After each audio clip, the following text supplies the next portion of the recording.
Hi. Hello, hello. I think I know why I was muted.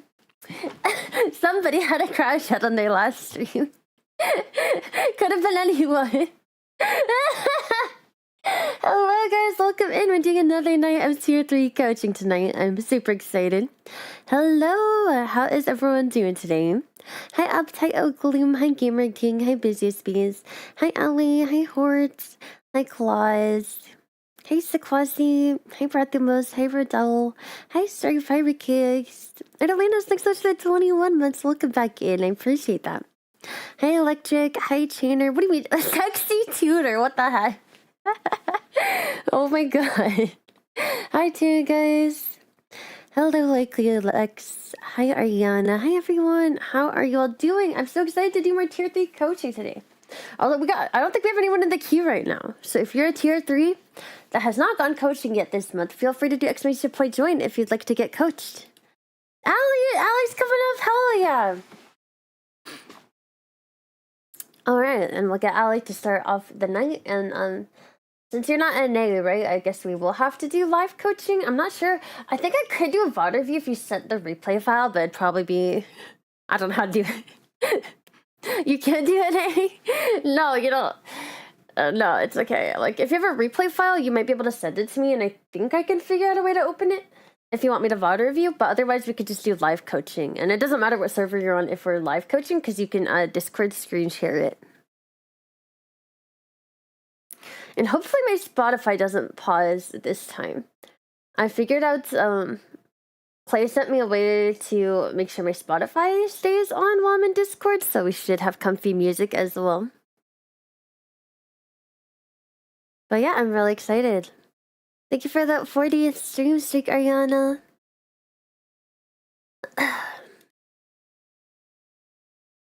Alright. Allie, are you in my Discord? I think you were. I am going to join my super secret room, and you can join any voice channel, and I will drag you in.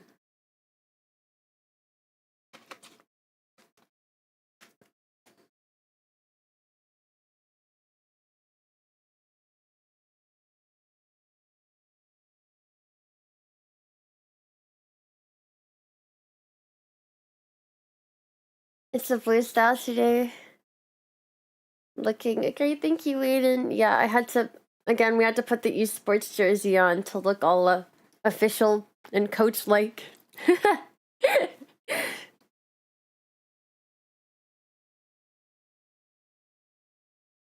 Right, and I'm going to move Allie in here. You know, I'll turn my music down a bit just to make sure I can hear.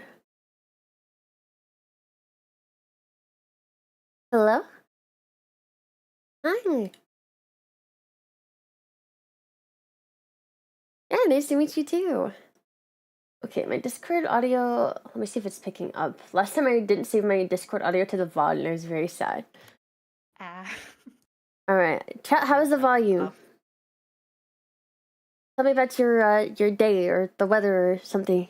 I don't know. Yeah, sure. I went to the mall. I Oh. picked up like something for my Kita cosplay for Atlantis. It was just like You're gonna the do weird cosplay? top. That's so fun. She needs to be Yeah, higher, turn her way up. Okay, okay. I'm putting you at 200%. Oh no. It's I fine. don't know if stream wants to hear me that loud when I rage. Okay, we can put you at 180. Close enough. Is that better? My glasses. Okay. Okay. I am on. Should I give you the account?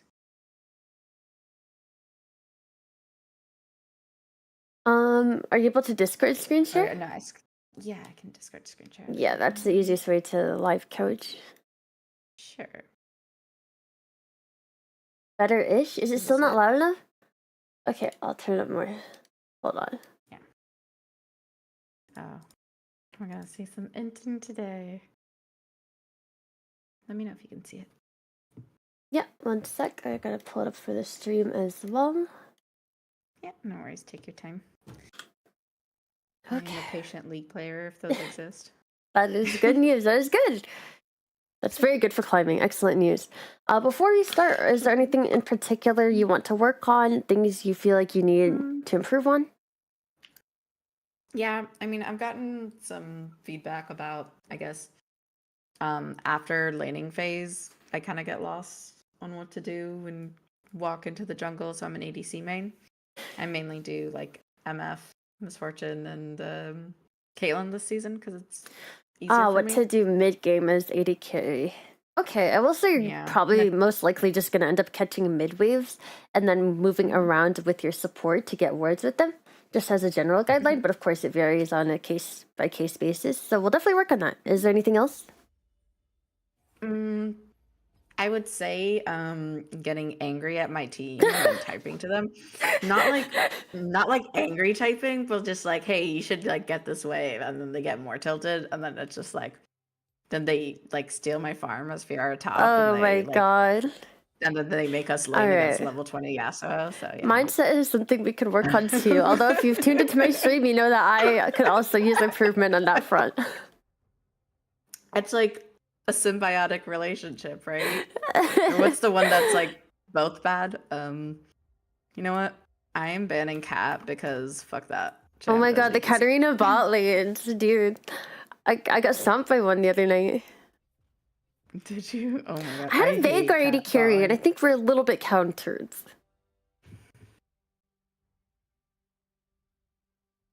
I'm not sure I want to type this. Alright, we have a Twitch jungle. Good start, good start. We do. He might have been hiding, you know? The streamer annoys me, fake voice. Why did you have to announce that? You could just watch any of the other 500,000 streams that are live, but you chose to come in and announce that. Fake voice. It would be so hard to fake voice like 24/7. Does this person know I sometimes stream 200 hours a month with a fake voice? Holy shit. Yeah. Yeah. I play all of Things for the Dude, what voice emulator are you using? I need that shit. Yeah, I know. I also talk a lot. I do have a lot of ADHD qualities. That's fine. Just you could talk as much as you'd like. It might help us talk out like the game. That's good. Oh my god, Skims, go here, Skims, please. Thank you. Thank you.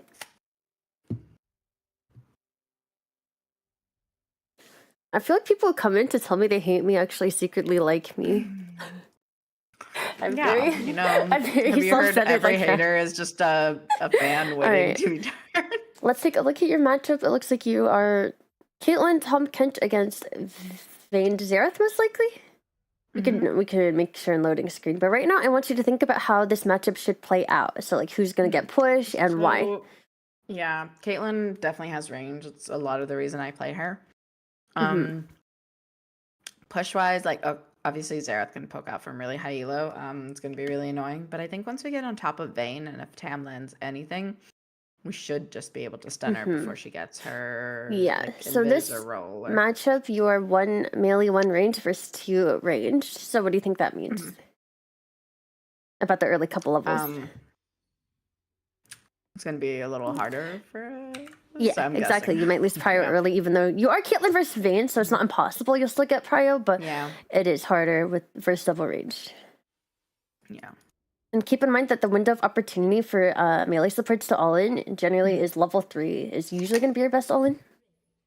What's the window of opportunity? Tahm Kench, we could go over it later. I don't want to distract you from lane. Yeah, no worries. Yeah, so I'm just going to watch you lane. I'll give some comments here and there. Fuck.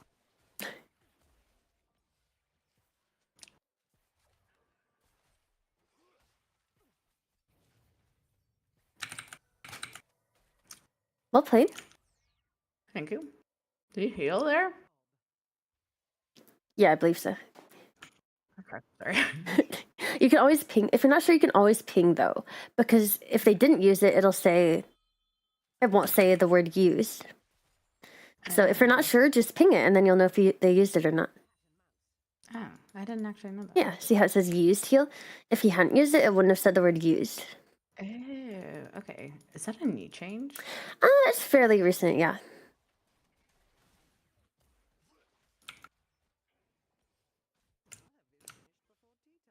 I'll have this finished before tea time.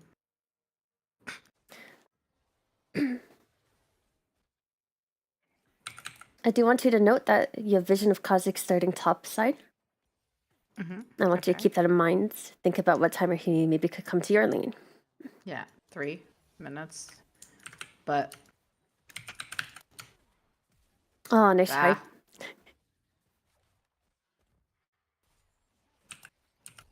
No. It's okay, it happens. So close. Yeah, that was really close. Did she die there? Damn. It's actually not bad.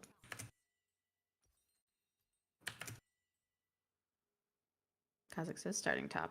I wouldn't have even thought to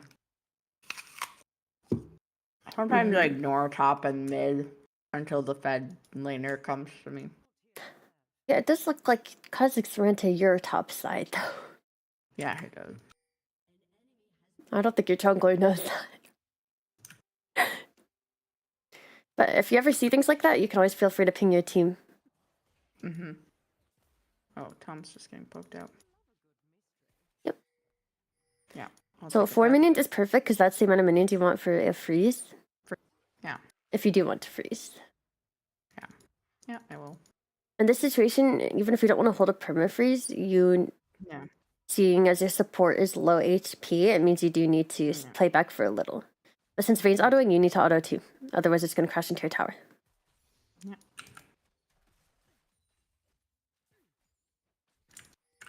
You might have to let it crash.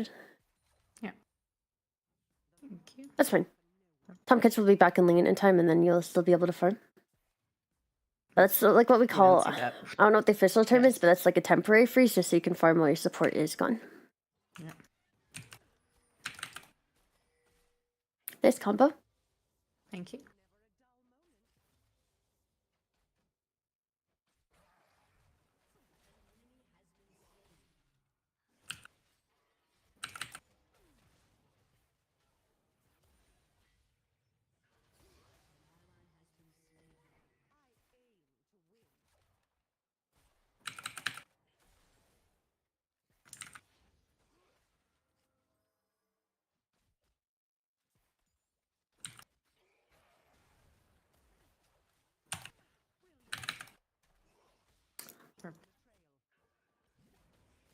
Nice.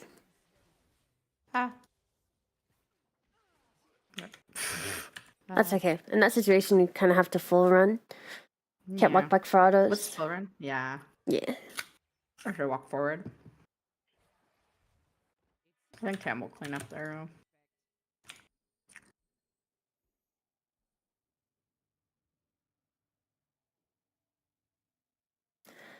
So whenever possible, when you have an engage support like this, you want to try to be in trap range when they engage. It is kind of tough because he's not really pinging you when he's going in, but it's something you want to keep in mind. Yeah. Because if you can land the trap on top of his W knockup, that's optimal. Or even like on his Q slow. Yeah. Yeah.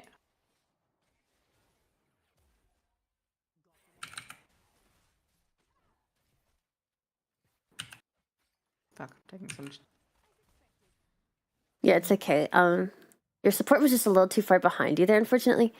And in that situation, you can't walk up because you'll be stuck trading 1v2. It is weird with the Tahm Kench because of his timers going in. Yeah, I think I just need to... So you want to try to stay just far enough that if he does W in, you will be in range to move forward and trap and run away. Run away! Yep. It's tough. It takes a lot of experience, like laning with all kinds of different supports to know where you need to position. So don't worry about it too much. Just try to keep it in mind. Like, hey, if Tahm Kench goes in right now, will I be in range to trap? Yeah, I think I'm worse with I feel like I'm worse with melee supports. Tahm Kench is hard. It's hard.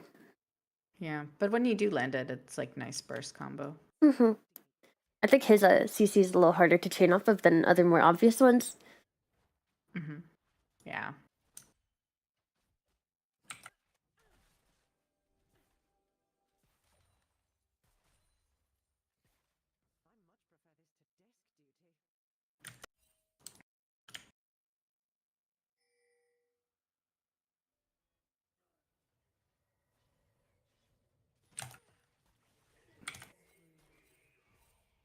Alright, Yeah, hard shove this because your team might be looking to dragon here. In which case you want to get the wave shoved into tower and be able to help them. Beautiful.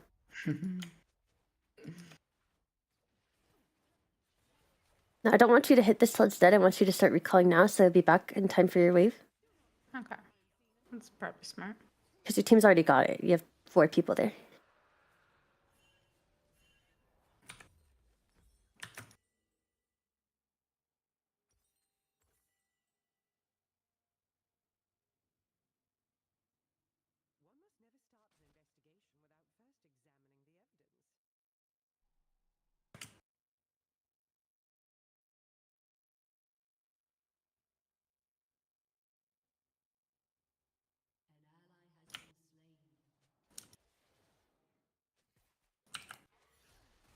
This minion wave is really big. You don't want to be fighting in this wave. You need to thin it out before looking for anything.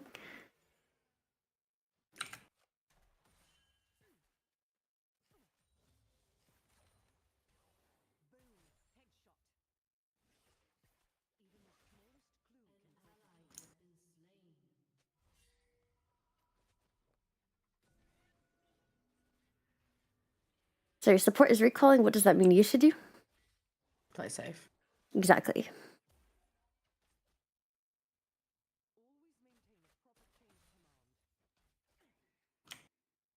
Yeah, you passed the first question on the test. It's not an exam, don't worry.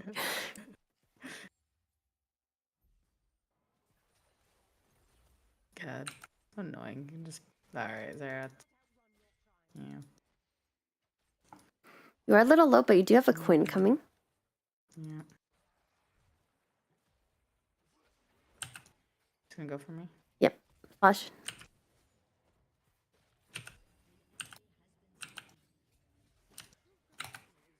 Please just give me it.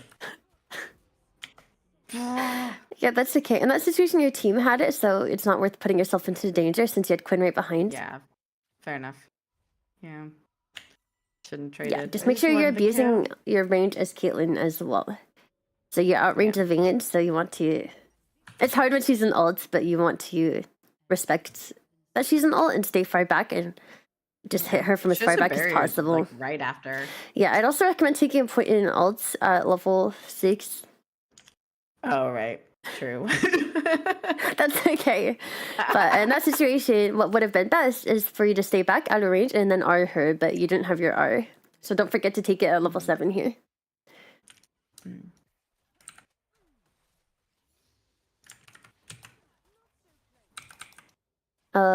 Look your Tom Kent.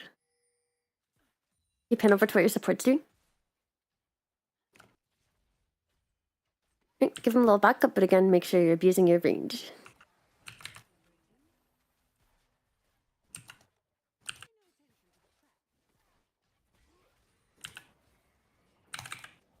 Nice.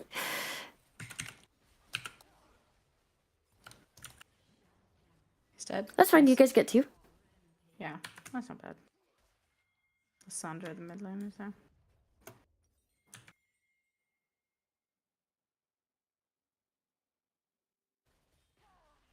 Yeah, I think she just kills her.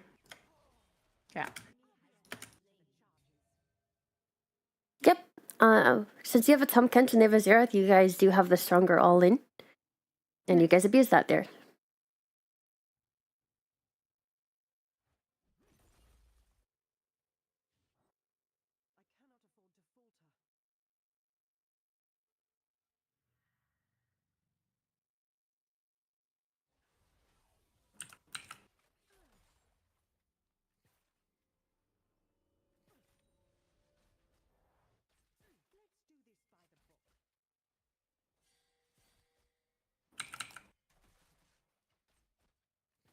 So our Tom Kent is in base right now.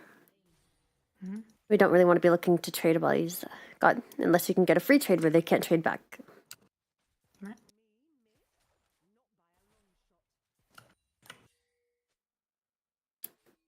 You play it slow, play it far back.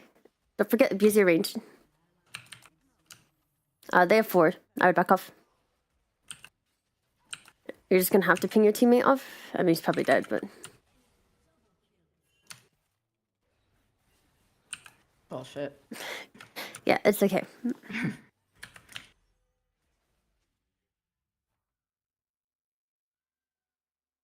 So that looked fightable until the Kazakhs showed up, but what we should have done is Yeah, count I numbers realized- and realize Kazakhs could be there.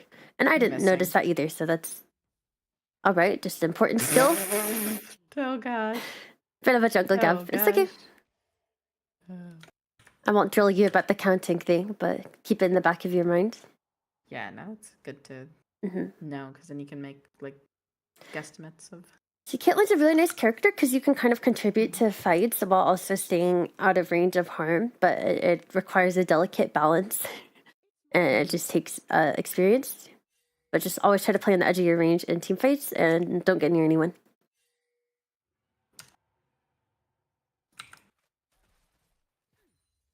So you do want to be very careful because there's still 4 people hanging around and you don't have any wards.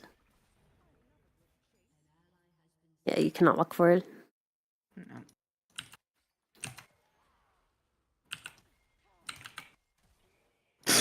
Okay.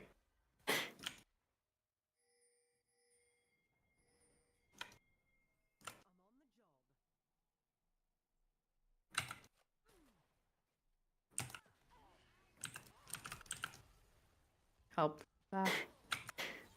Ah. Gosh. So against Lissandra, you want to make sure you're saving a trap to put down when she ults herself. And that way you can get out of range of it and then just wait to trap auto her. I think I'm used to calling help from a different sport, so it's all good.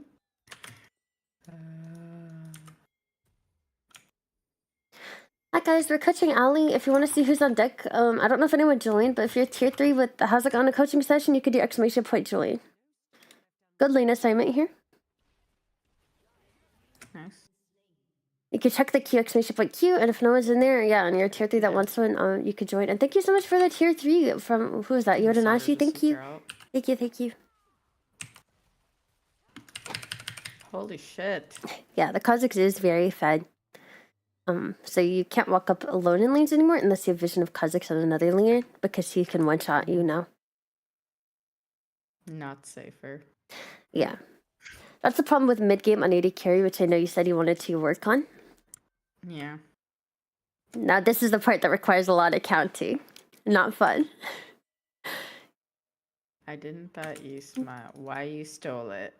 Don't read chat, you'll lose brain cells. True. You should ask Quinn to side lane.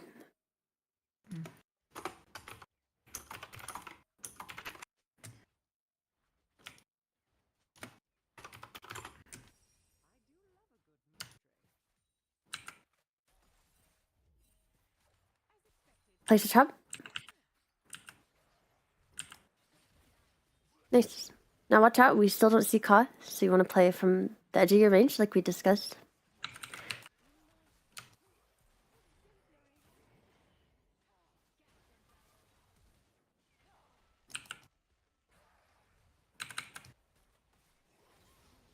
Nice Q. Now again, we still don't see Ka, so be wary. Now I see him. Don't walk there. So if Kazakhs could be in a bush, you don't want to walk next to that bush because he will E on you and one-shot you. It's a common mistake. If you don't know if someone's in a bush and they have a like dash, a leap ability, you cannot walk near it as the squishy AD carry. Yeah. And this tower has to be left, I think. Regroup with your support here. Safety in numbers.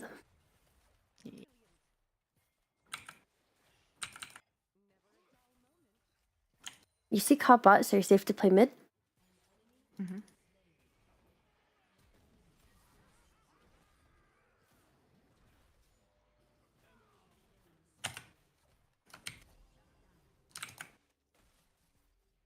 All right, we're gonna have to talk about the abusing edge of our range thing, but nice. Someone called me Melee Caitlyn a couple of weeks. That's okay. That's just something you will need to practice, and I will try to instill it in you.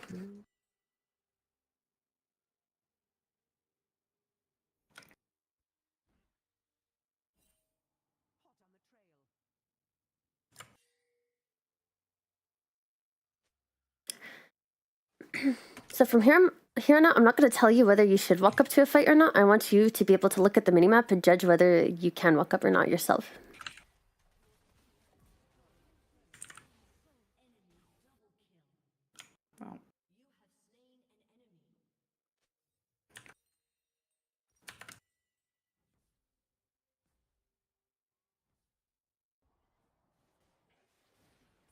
Well, Just a question. Do you only right click to auto attack?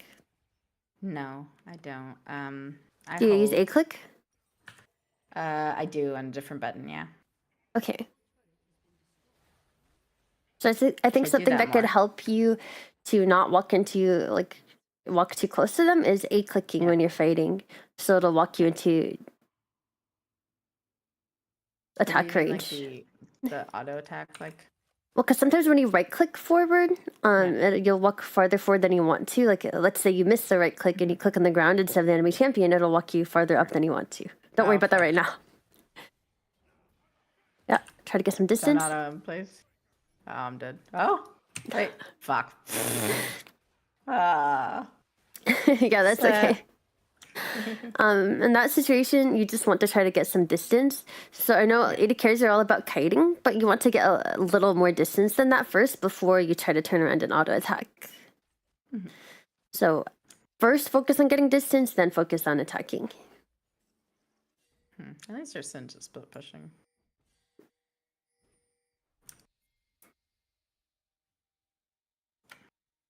Because your number one priority is just to get to safety and then worry about DPSing.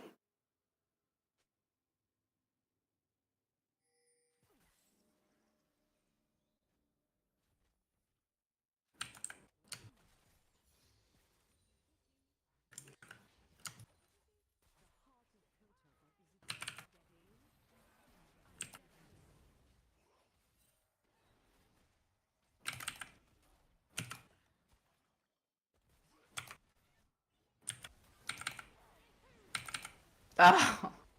Ah. We could talk about this more after, Yeah. but I really need you to be abusing Caitlyn's range. Yeah. Kha'Zix just kills everyone. And honestly, flashing to a Yeah. reposition is not bad, but you cannot flash that far forward into them And because you're putting yourself in Kha'Zix. range of them. You want to stay out of the range of Lysandria's and Kha'Zix's abilities while staying in range to auto attack.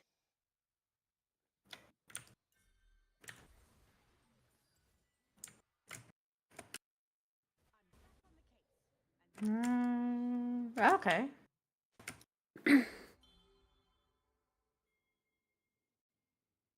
This game is a shit show. That's right.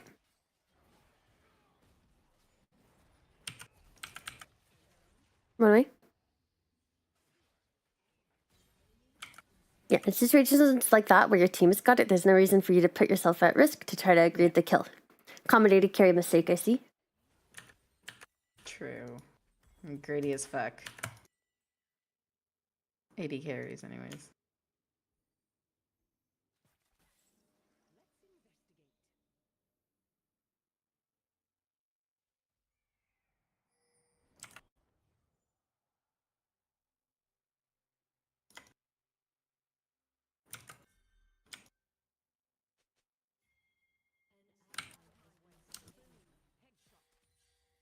So we saw 3 people top lane, 1 person's dead.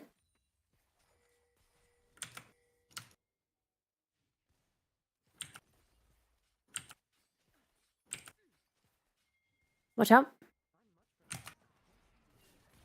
I'm dead. So in that situation, I want you to... It's going to take a lot of practice, but if you looked at the top fight, you would notice that the one person missing there was Kha'Zix, which means you cannot actually hit tower. I did, but I was Sadly, because the one because person missing is the one that can kill you from anywhere. I know. It is So okay. sad. Just get in the habit of being able to judge that for yourself. Yeah. But now you know. mean- You're learning. It's okay. Oh, he's gonna die too. Shit. Now our whole team is together. Yeah, it's looking rough. But you just want to focus on collecting waves and getting stronger.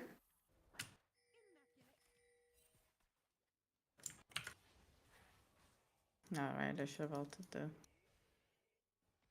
Don't worry about it. Oh, okay. Well, no, no. Oh, no, I'm just an It's idiot. okay. And GT feedback. Yeah, so number counting, very important. In that situation, your whole team is dead. You can assume that Kha'Zix is doing your jungle. So when you're in mid lane, you're very vulnerable to Kha'Zix jumping out from your camps to you. I'm just gonna stay beside my support. Yep. Who never. Either stay at your tower or with your teammates if you're ahead of the tower when you're in a losing position like this. No, he doesn't.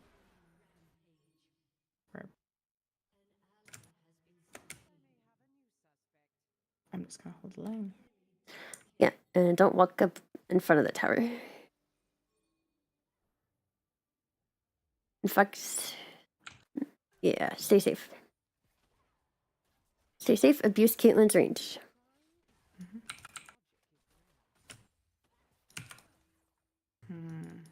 Does so much, really?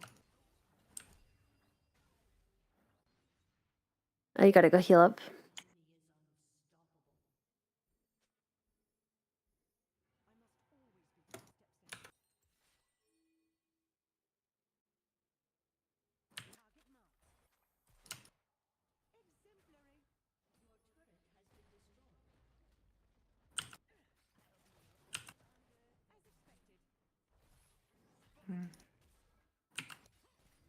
Well, Nice try.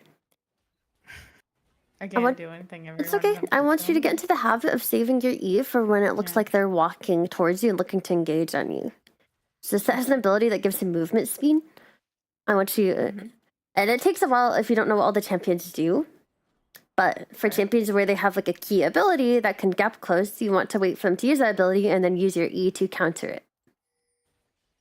So using E to get distance and slowing him will be a lot more effective after he's used his, I think it's on his, I don't know what it's on. It's like his E or W or something.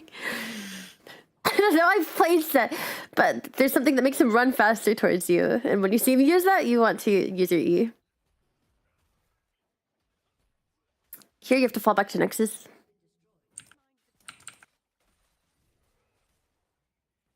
And just focus on wave clear.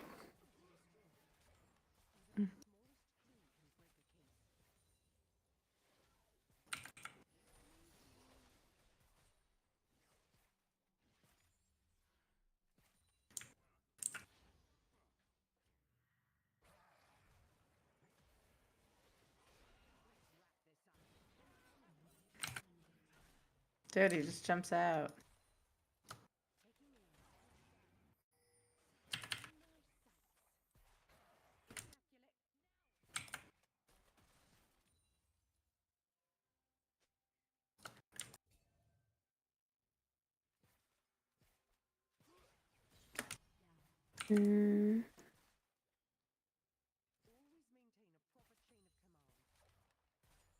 Yep, wave clearing is good. Get some gold, trying to come back. Don't worry about what your team's doing. They're over chasing. So something really, really important on AD carry is spatial awareness. And it's something you have to develop over time. But like seeing where the enemies are near you and evaluating where you need to position based on that. There, yeah, edge of range, edge of range. Nice.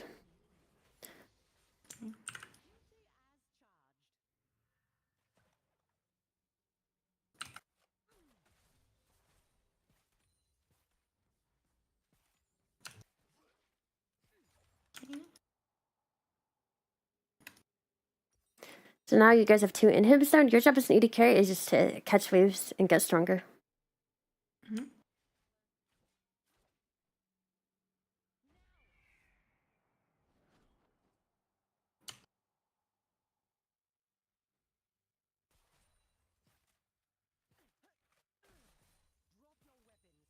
Watch your team. Oh, okay, they got her. So when a fight is happening, do you play on lock screen only? No, I play on the one where you can move. If Okay. You I want you to get into the habit of whenever a fight is breaking out, when you can see on your minimap, you want to pan over and see what's going on to see if you need to walk over or not.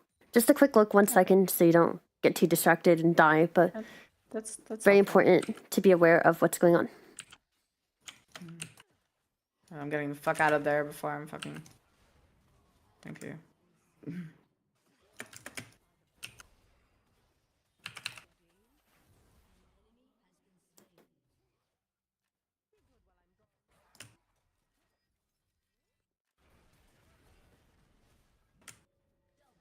Good reset.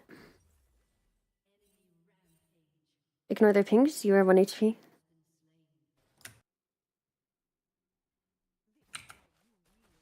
Be careful of them rotating on you, you might have to play at Nexus. Just try to wave clear from as far away as you can. It's probably over, but... Nice try.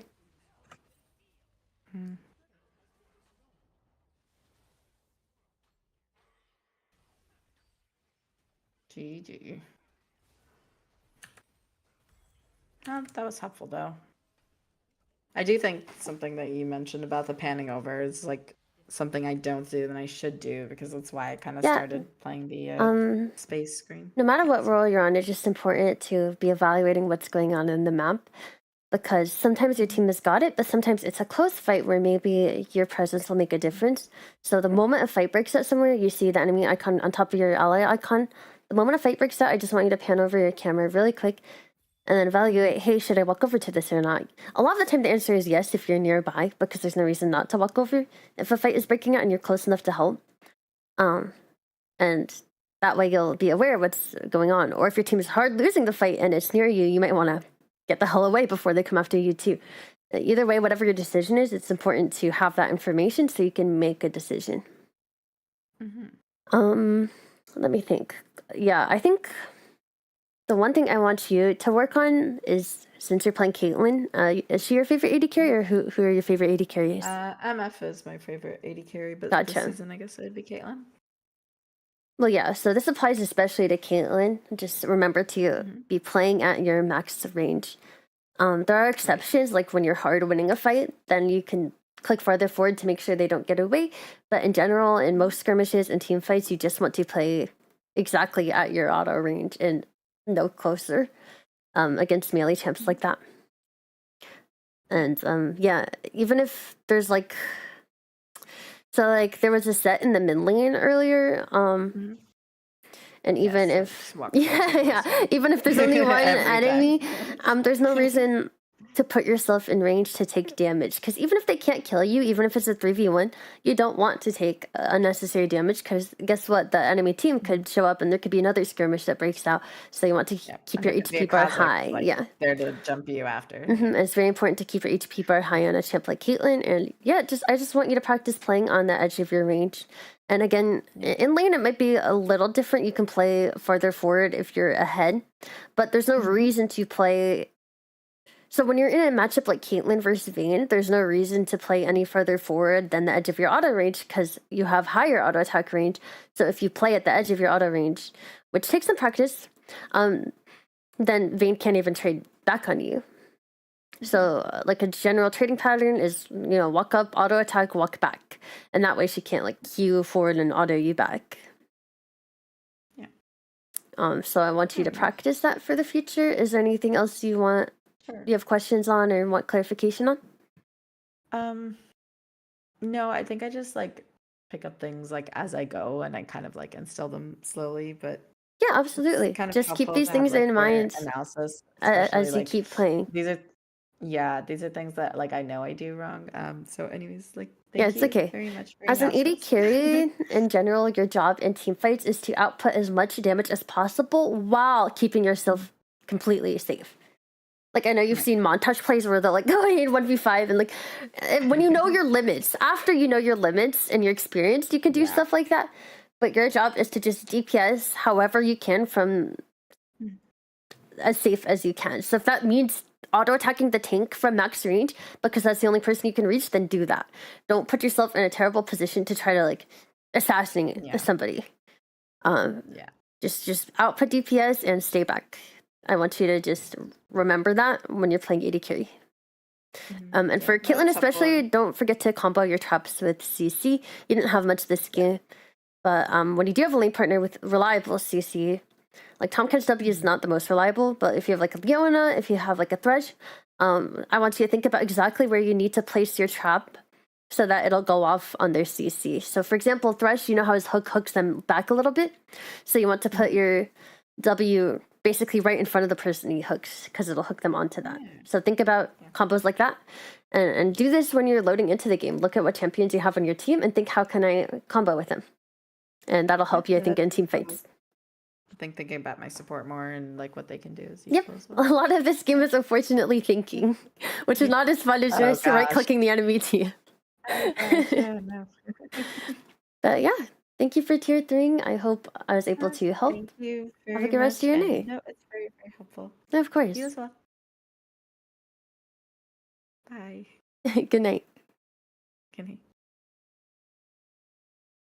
All right, chat. First coaching session done. How are we doing? What did I miss in here? I wasn't reading chat much because I was focused on my client. Hello.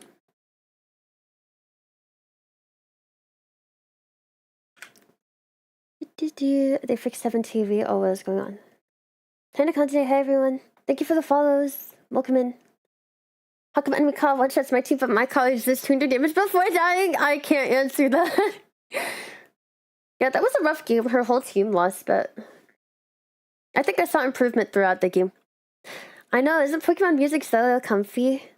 A lot to learn there, so it's worth it? Hell yeah. Do we have anyone in the queue right now? Oh, okay, with Domaki. Yeah, let's get Domaki in for your coaching session. Are you in the Discord?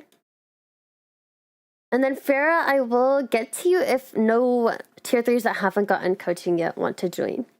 Because we're prioritizing, we're doing one coaching session per month for tier 3s, but if I do run out of people to coach, I will give people seconds. You're sitting in general? Perfect. Let me drag you in.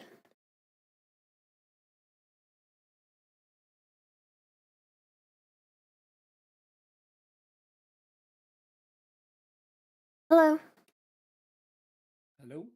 Hi, how's it going? Going well, going well. Want to say I appreciate your streams. And I wanted to do replays if you're cool with that. Of course, yes, the VOD review. That is that's been one of the options the whole time. That is chill. Yeah. I feel like it's less entertaining for stream. Like I actually think it's a lot more educational. Wi-Fi. It might be less fun, but I think it's way more educational. VOD reviews let me like slow down and like go over concepts because you're not focused on gameplay. Because I'm not trying to yap in someone's ear the whole game while they're trying to play. Totally. Can I DM you the 2 account usernames for the VOD review? Yeah, sure. I actually have to log on to League. Oh my god. Yeah, sorry about that. Like, Blade, you're outing me right now.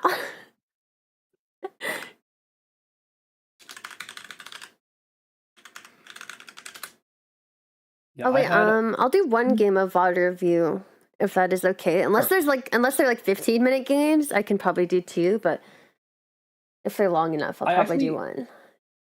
I was wondering if you would be down to like speed run 2 VODs. Like I have specific things I wanted to ask. I can try. I wasn't expecting. But I generally like to go in depth with the review, and I don't know if I'll be able to stop myself. But if you have specific questions, I could definitely at least open it up and take a look. Let's do 1 first, and then whatever one you think is more important first, and then if we have time, because I don't want to spend more than like I don't want to spend too long on each person, just so I can get more people in. So we'll see how long it takes to review a game, and then we can look at the second one after, and I'll at least give it a skim. Yeah, but so I want to look at the Metal, thanks so much for 6 months of the tier 3. Oh, did you DM me? It's probably in my requests. Oh my god. Oh shoot.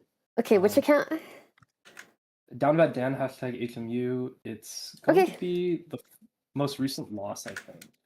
Got it.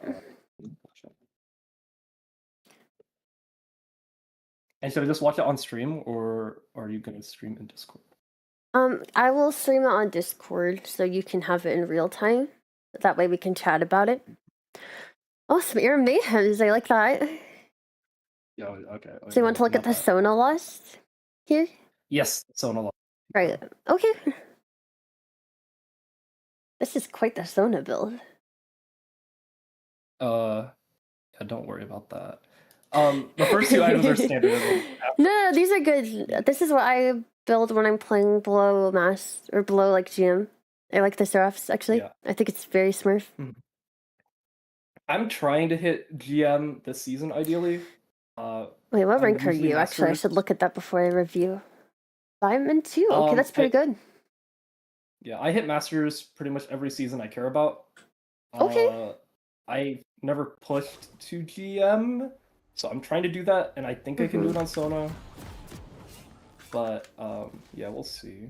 I usually get like 60 win rate to Masters if I'm yeah. okay. Wow, that's pretty good.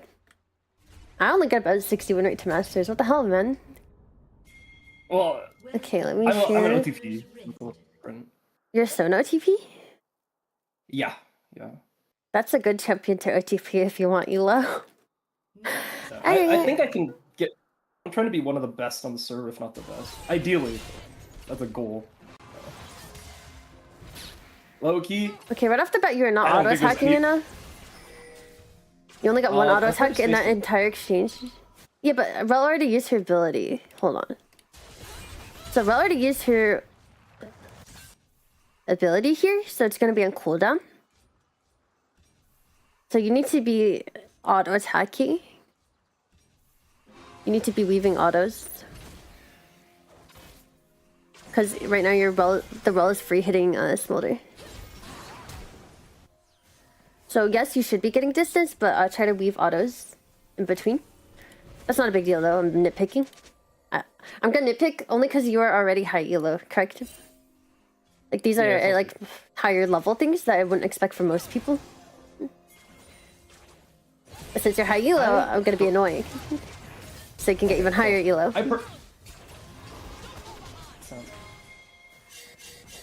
I personally think this laning phase is just super cooked. Like there's probably not much to see.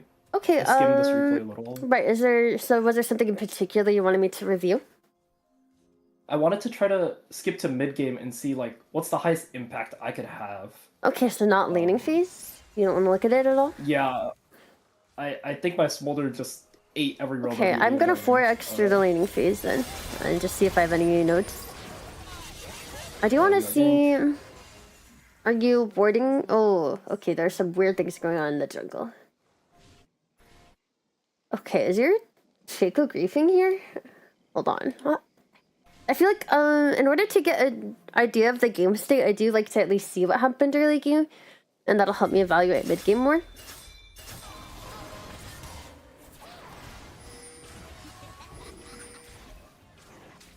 So your ward is down. Your Smolder should have warded and saw that coming. You guys not having a ward at 3 minutes in the jungle is really bad. Let me turn on Fog of War here actually. Yeah, no ward was really bad. Okay, you want to look at mid game? I didn't think it. Around what time? Like maybe 12 minutes. Okay. Just come here. So you guys rotated. Okay, you rotated mid. That's good. I need to turn off the directed camera. It's really annoying. So what you need to be doing around this time of the game is identifying who on your team is doing well and make sure you're playing around them. Unfortunately, it might not be your Smolder. I think it's my Ziggs. So after your Smolder dies, there's honestly no point for you to be in lane. Like there's an... I guess you can catch the wave, it's fine. But something you can do whenever your AD carry is dead is look for a roam timer on his death, since there's no AD carry to support anyway. And it doesn't even have to be like a roam, like it could just be dropping some wards in the jungle. Because your AD carry doesn't need you, they're already dead. You need to be at this play. like 15 seconds ago. Yeah, so if I had gone for the roam instead of cashing, or instead of Or, pushing look. post cash. No, but this is fine. You guys push the wave out. This is fine. This wave stays fine. Wait, let me... Yeah, this is going to crash, or worst case, Vars holds it, but, like, probably not. Probably not gonna do that. Yeah. So this is gonna crash into the tower, because you guys pushed out the wave. So, there's no reason you guys need to be here. I mean, right now, I guess nothing's happening in the jungle yet, so it's fine that you're here, but the moment you see something happening... So, like, right now, if you look at your minimap, you see 2 champions on top of your Ziggs. Why are you walking to the tower? You need to be walking here. Yeah. Map awareness is really, really important on support. And don't think I am criticizing you, because you're already very high elo, which means I need to help you with the little things that aren't expected of most players I'm like good. this. Yeah. I'm just gonna tell you that right now. I will nitpick you because yeah. So you need to be, the moment those characters show up on your Ziggs, you needed to be there. And yeah, this is, you just had to waste your ult to bail yourself out. That's really bad. You need to be using it for the skirmish, and then your Shaco and Ziggs may not have died. So you just need to be moving more, reacting more quickly. Because that's not even a proactive move, that's a reactive move, right? Yeah, Reacting fast is super proactive important. Proactive moving is hard. I'm not going to nitpick you about that, but reactive. See, even your AD carry dying is something you can react to. Like, if your AD carry's dead, you should be looking to do something else since you're not there to... Since you're not supporting your AD carry anymore because they're dead, and you don't need to be standing next to them anymore. So you should be looking for something to do to be useful. I mean, holding here is fine. Well, I saw this is Satan fine. running. For this specific play, I saw. No, this is fine. But in general. This is chill. So, when we respawn, where do we want to go? Probably mid? I want to say mid or top. Probably mid. Well, if we look at the objectives, Dragon is up. So you do want to be playing in the bottom half of the map. And importantly, you want to press tab and see who on your team is doing well. Something I will stress a lot as a support. Your Ziggs is doing the best on your team, so I say mid. Even just walking mid, dropping him a heal or dropping him a ward, I think mid lane is a good call here. Let's see what you do.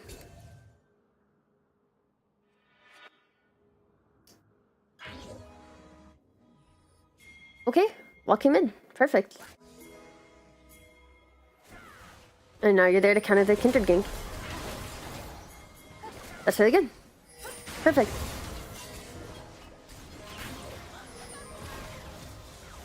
Hold on, I gotta evaluate here. Okay, you guys kill Kindred. This should be your dragon. I'm gonna go back into your pub here.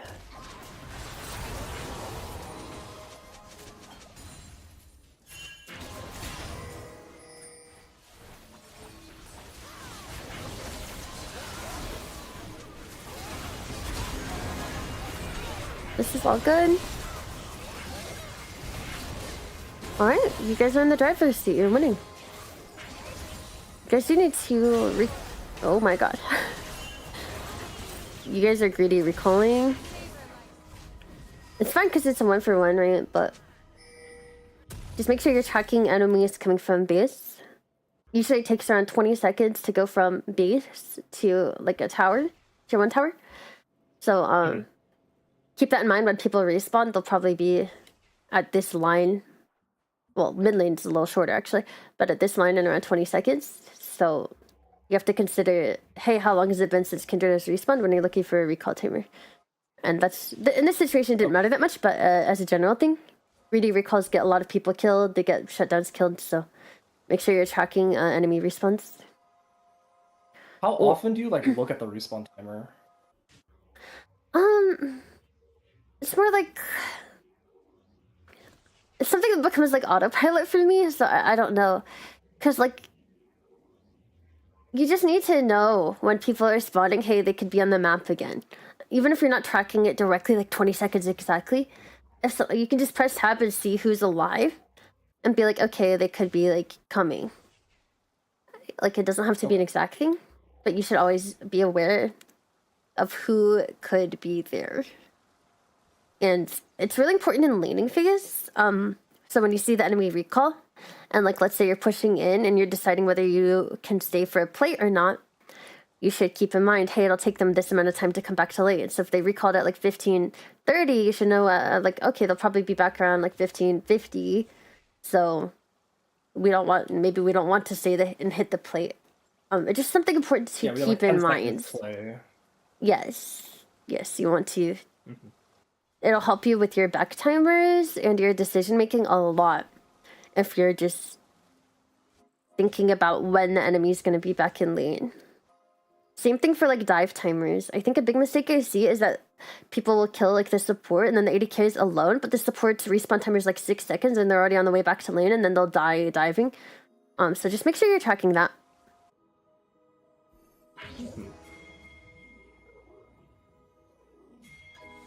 Okay, walking mid here is good. I do think you no, it's fine. You need to be pinging your team to come with you when you're going for vision. So one thing you could do is actually stay and wait until the entire wave is shoved out with the 6, and then he'll be more likely to walk with you to get vision. Because it's really scary to get vision alone. This is especially true on Sona. If you're playing like Nautilus, you can kind of get away with doing this, but on Sona, you cannot. It's a Sona thing. Enchanter thing. Luckily, you survive. You should take a reset here. I don't know why you're walking bot. The only objective up right now is Herald. Yeah, this is really bad. So the only objective up right now is Herald. And hold on, let me turn on. I don't know why these things are not on by default. Where's Dragon Timer? You blame the interns at Riot for that one. Okay, so Dragon's up, not up for 3 minutes, and the only objective up right now is Herald, which means you want to be focusing your attention and vision topside, and not here. Like screw your AD carry. No offense. Yeah, so I think I was low, so I was like, I want to take a chill pill, but I guess the reset. No, if you're low, you just reset. All you have to do is the moment you got low, you walked out from that bush, walk back to tower, and reset, and then you come back on the map through mid. Yeah, okay. Perfect. Okay. So yeah, now you're not at the Herald play. That's not good. You're not accomplishing anything sitting here with your Smolder.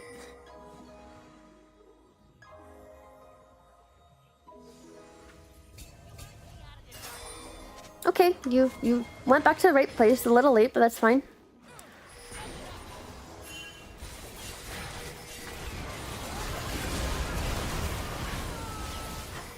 Let's talk about it. We could talk about it really quick. So you see your Shaco is doing Herald? Let me slow this down. Your Shaco is doing the Herald. So should we be looking for a mid fight right now? I guess not. Yeah. I definitely wasn't looking at the map. Yeah. Just look at the map more. No other nodes. And that's another thing I mentioned to Ali earlier, but fight evaluation is super duper important. Before you look for a fight, think about why you're taking that fight. So when you're sitting here mid lane, being like, you should think to yourself, hey, do I want to fight or not? Rather than just doing the solo queue thing where you just look for a fight no matter what. Yeah, well, I thought Varus was out of position, but yeah, the Shaco not being there was pretty good. Well, it's not the fact that Shaco isn't there. Bad by me. So, hold on. I can actually help you with evaluation here. One sec. Let me turn on Fog of War. So here we see Shaco's doing this. You see one bot, one mid. Your Smolder... Okay, your top laner's dead. Your Smolder's not quite there yet. So if you look at this state, you can think, okay, they might have 3 people here since you saw one bot and one top.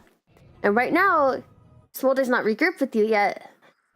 So right now you have 2. And so it's 2 against a potential 3. All comes back to counting, as per usual. So that's how you evaluate, basically. How many people could be at this fight? Oh, they have more people? Okay, we shouldn't take it. Now, technically, it could be a 3v3 because your smolder's kind of close, but even if it is a 3v3, what is the reason to take the 3v3 right now? Because right now, if you do nothing, you get a herald. You just get a herald. Or if you just sit next to Shaker doing herald, that probably would help as well. But a 3v3 is...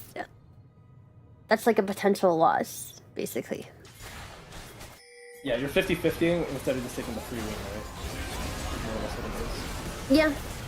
Like, do nothing is...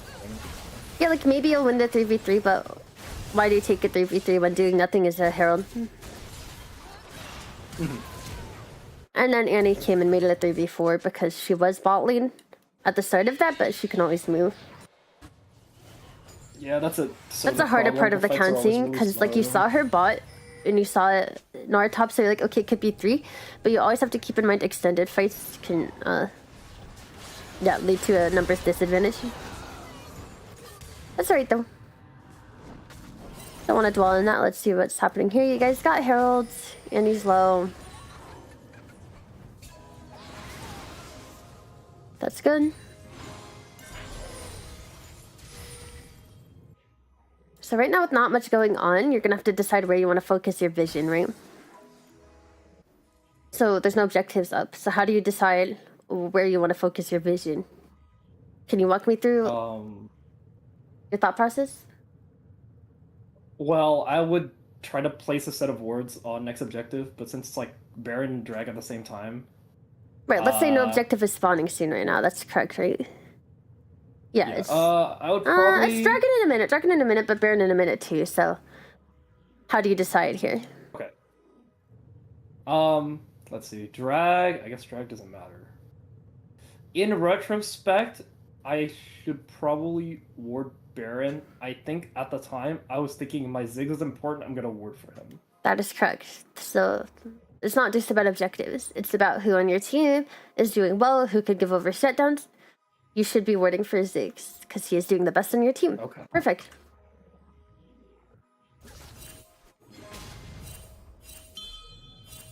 Yeah, I could have placed one more, I guess. That's not a big deal. It looked like its fight was breaking out here, so you started moving, and that's the correct thing to do. You want to be there at fights.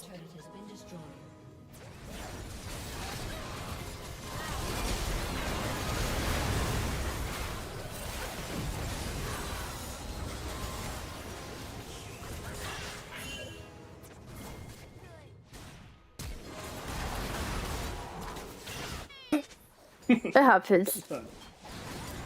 Yeah.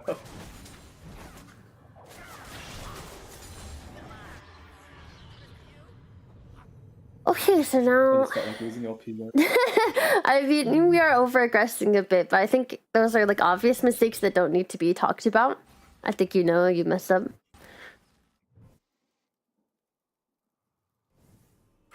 Let me think really quick.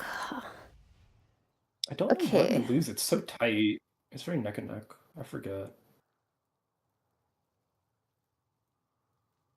Right now, you're respawning. You see 2 top. You see both objectives are I would walk mid lane here. What you do? Very nice. Dropping wards, staying safe. Yeah, your positioning is good here.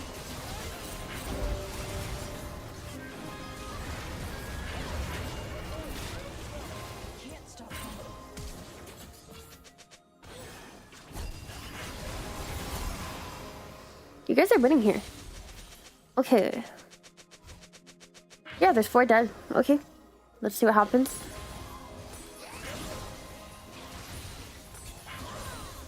Take the tier 2. Perfect. Drop a ward on the way out. Or if you have one, I guess. I think I'm out. You have a... yeah, you dropped a ward. Why are you guys starting Baron? Okay, I mean, if they don't come, I guess it's fine. I don't like this, though, at all. They have all 5 alive now.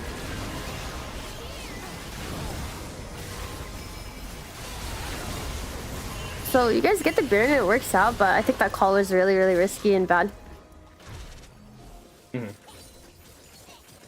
But it works out, so we'll keep watching. But generally when there's 5 alive, even when your waves are okay, they were okay, they weren't that good. It's not really good to start Baron because you guys didn't reset. It would have been much better to reset before looking for a Baron play. Because they're going to be fresh off. So obviously you didn't get punished this time, but it's still good to keep in mind. You guys went straight to Baron without a reset. You will get punished for this decision in the future. Because they just died, so they just spent all their gold and they're coming fresh from base. Like, I don't know what they're doing, they just didn't show up. Yeah, they just didn't realize you guys were doing Baron, so you got lucky. But if they had showed up, like, you guys are screwed. Yeah, Because you guys, I don't think I pinged them off. Like, I realized it was bad. I just wanted to drop a word set here. I just didn't ping it. Yeah, so you should be confident, and if you know the right play, you should be confident in pinging people because communication is like half the game as support, since you know you're not the one doing the damage, you're not the one 1v9ing. One of your most important tools as support is communication, so make sure you're coming. Again, you did get punished, but you will next time. So next time, ping it off. Yeah, it's the macro. Because I don't know how to see how much gold you guys are sitting on, but a couple of you are sitting on a lot, I believe. I don't want to go into it too much though. Nobody says so. You guys just need to run with your Baron, I think. Yeah, we're kind of playing with our food a little. So the reason it's important to reset right after your Baron is because the sooner you reset, the sooner you're back on the map to get use out of that Baron. You only have Baron for a couple minutes, and you want to get the most use out of it. So if you're staying after you take Baron on like low resources and sitting on gold, it's going to delay your Baron plays, your Baron push. So you want to ping your team to reset and get out on the map together. Rest in peace. Alright, we could talk about this. Let's see if there's anything you could have done. So I'm going to turn on Fog of War again. We are pushing mid lane. Let's take a look. So here is a problem with sieging mid lane. Mid lane is the most dangerous lane to siege because you can get flanked from 2 different angles, unlike the other lanes. Which is why it's so important to cover your flank angles before you siege mid lane. So like while you're walking up here, you want to grab a ward behind you over here. Let me see. Let me just see how you guys got here, actually. I gotta slow it down. Okay, my bad. I'm really bad at piloting replays because I'm very new to VOD reviewing. So here, we're gonna do some counting. Okay, did we see anyone recently bot lane?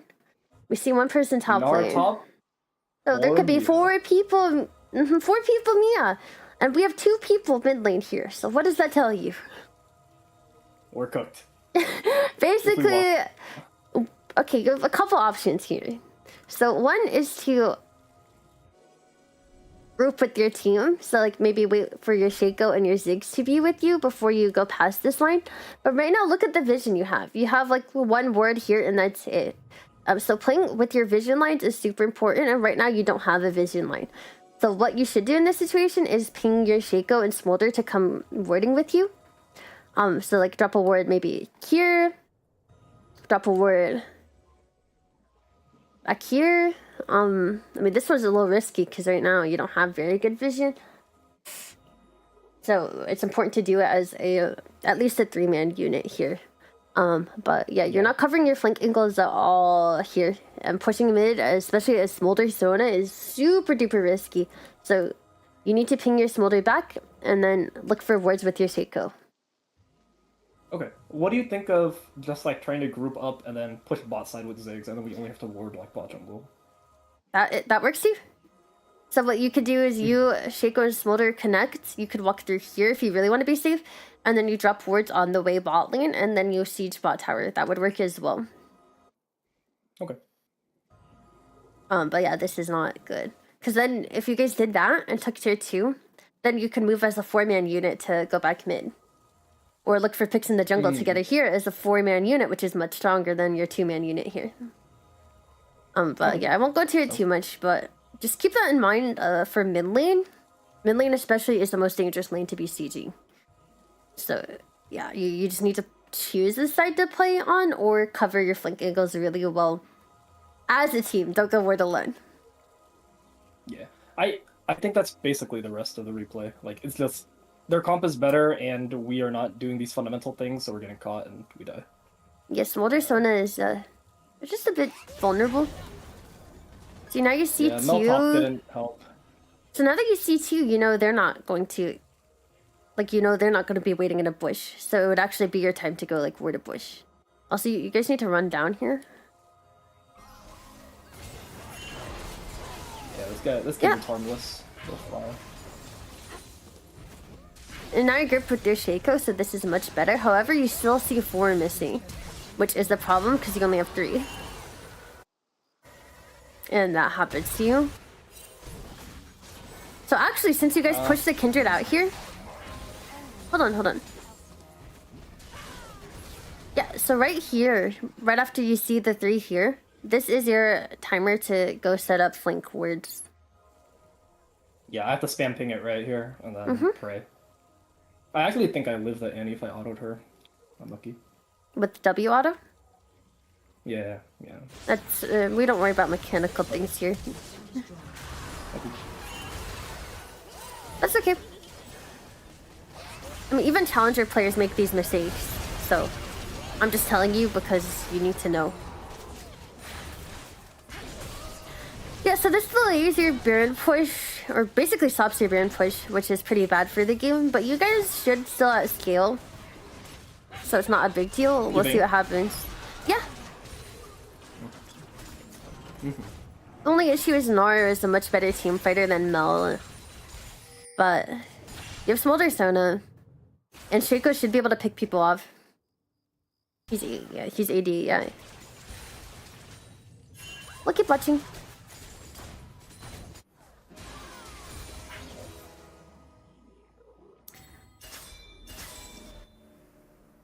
So if we look at objective timers, Dragon's in 30.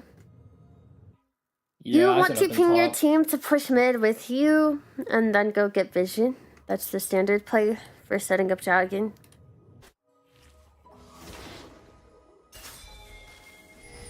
So now you guys are giving up mid prio. Yeah, it's done.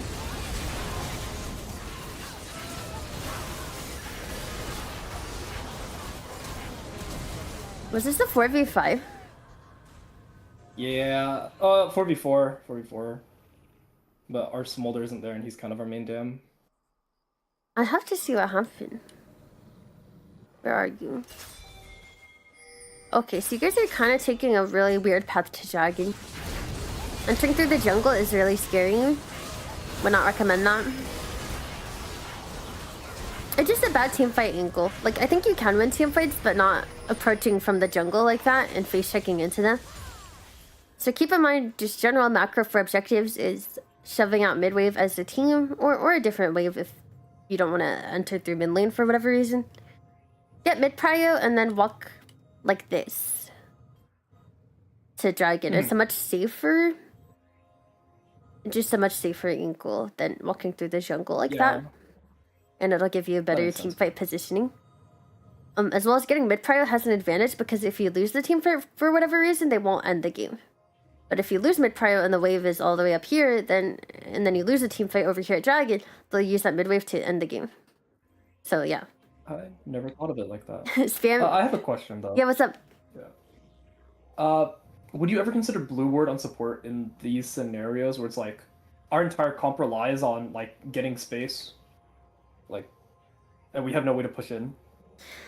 The thing is, Sweeper helps you take space more than Blue Trinket. If you're talking about if you need to get space. If you want to control a space, you have to clear the enemy's vision on that space. But if you're saying you can't walk in and it's not safe for you to walk in, then yeah, you can get Blue Trinket. So in this situation where you get an Annie who's bush using you, it's fine to go Blue Trinket if you'd like. You do have a Sweeper in your jungler, so yeah, it wouldn't be horrible to go Blue Trinket later in the game. As long as you're sitting on 2 control wards in order to get rid of wards, I don't see a problem with that. I low-key forget those things exist, I'm not gonna lie. But The control That's a- words that's a- exist? They're only $40 each. Oh, 40 bro, cents. my items are expensive, man. I know. Your Frozen Heart is looking really No. expensive. Okay, you are dying to Yeah, Annie yeah. 90% of fights, so I don't understand the Frozen Heart. Yeah. We need like a You're Michaelis not for the wrong. Annie, and then Varius. They have CC, big CC ults. Oh yeah, I didn't see that. Michaelis would be very good Okay. here as a purchase over the Frozen Heart. Yeah, but I don't think Yeah, your maybe I'm issue is getting what too trinket confused. you have. It's just knowing when and where to establish vision, which takes experience. Mm-hmm. So giving I played this dragon game is too much, fine. like, I should have the experience. No. These are things that even challenger players fuck up. Bro, I lane against supports every day that don't do this shit. Oh, me too. I fail to do this shit all the time. Even though it's easier to preach something than do it correctly. Yeah. I make the same my mistakes. habits are kind of sus. Yeah, you just need to get into good habits. Okay, we're playing with our team. This is good. See, this fight is good because you guys have the numbers advantage because you saw them show in the mid wave, in the bot wave. You might not have known that's why it was a good fight, but that is why it was a good fight.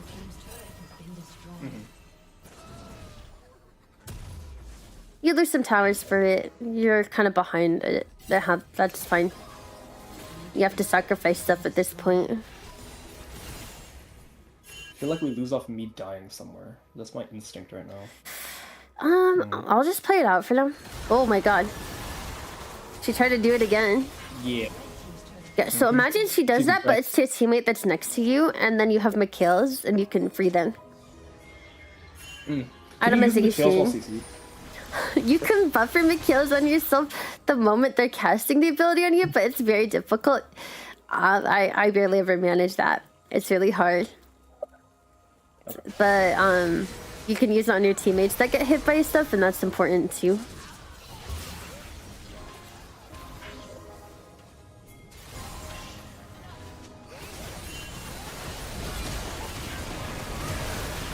Oh, and I ran it. Okay, let's look at the teamfight conditions. I will slow this down. You guys are 5 together now, which is good. Although your Ziggs is kind of off to the side. Did Ralph flash?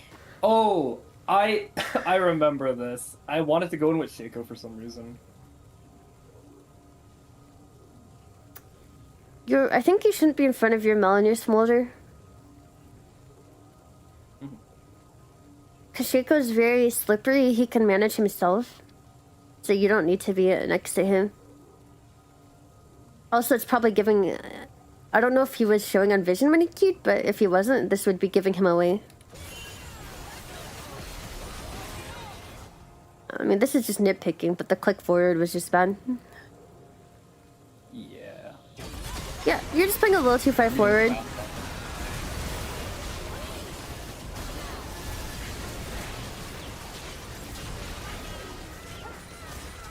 Did they end the game here? Yeah, it's over here. So this is actually good that you guys are pushing mid wave together with Baron.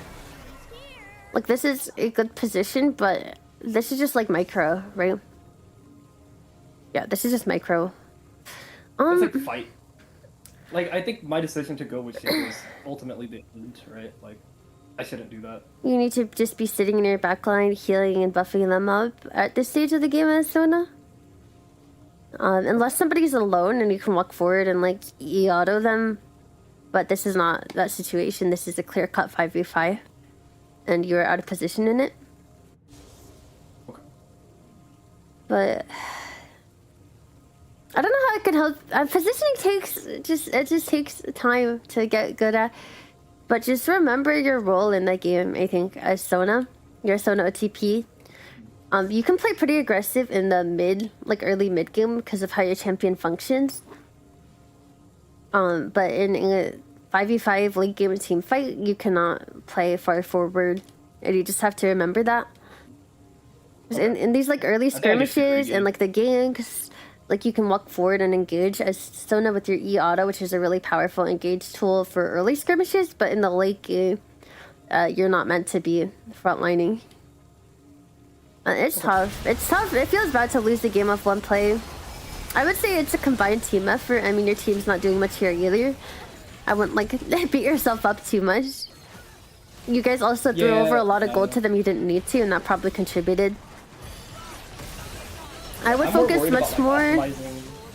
Yeah, I'd focus much more on the mid lane or the mid game movements. I think those are more important to winning the game than. I mean, obviously you want to position better, but there's not much to talk about there. You won't be in a situation where one team fight will lose the game if you're playing the mid game and early game well enough.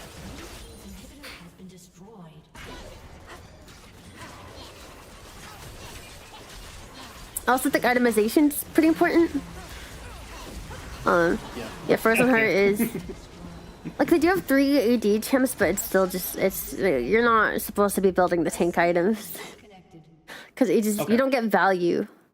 You don't get that much value out of this. I don't think Frozen Heart Sona is bad necessarily, but you'll get more value out of killing someone out of a Varus ult than you will from 20% attack speed slow. Yeah, that makes sense. And this is really, I mean, how expensive is Frozen Heart? It's like 25. Yeah, I don't think itemization is a huge thing, but like Michaela's value this game goes actually crazy. And if you're trying to reduce the enemy's usefulness, you're going to accomplish it more with even a redemption for a team fight is going to turn a team fight more than Frozen Heart because support items are actually really OP. Okay, do you have any other questions about this game? Even for like a faster game like this, like you think redemption would work? Like that's a skill issue at that point by me if I don't see it coming. So yeah, even a fast game like this, redemption is effective. Redemption doesn't fall off because it scales with your other items. I mean, I guess not so much Seraphs, but like. I mean, like the fights are really bursty. Is more what I'm trying to say. Yeah, which is why Michaela's would be better than redemption, but redemption would be good too. Okay, sounds good. Cause like, okay, we can look back at the fight. No, I agree with the Mikhails. I can see redemption. I just didn't. Redemption just needs to be dropped really early against burst teams. Like I would drop it right here. I would drop redemption the moment you see Ral go in, because they're gonna follow up damage on it, so it might save them in time. Because redemption takes 2.5 seconds, so we could check 2.5 seconds from now at 56.5 ish. So like maybe Shaco would have still died. It would have healed you a bit. Yeah, it would have healed Mel a bit. But Michaela's would be better, yes. Like, if you could get yourself out of this route... I mean, your Flash is down, you're probably screwed, actually. Or if I just did position here and then I just cleanse the Verisar on someone else, you know? Positioning far back and using your heals is how you want to play these late-game team fights.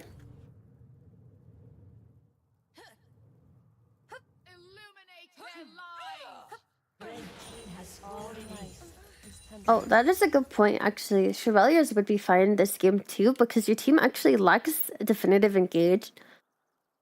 You lack definitive engage, and your disengage is kind of meh.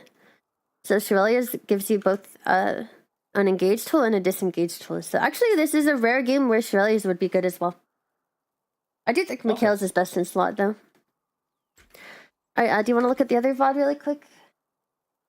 Yeah, let's speedrun it. Do you have any more questions about this game? No, I think it's pretty clear what happened here. It's a lot of little things. Honestly, I mean, you have a Mel top. Like, your comp is not the best. You know, the game shouldn't end off one missed position, so don't beat yourself up. I think you will keep climbing if you keep playing Sona. She's super strong right now. Okay, yeah, we can look at your other VOD. Wait, it's fine, it's fine. She'll still be good. You might have to just build a bit.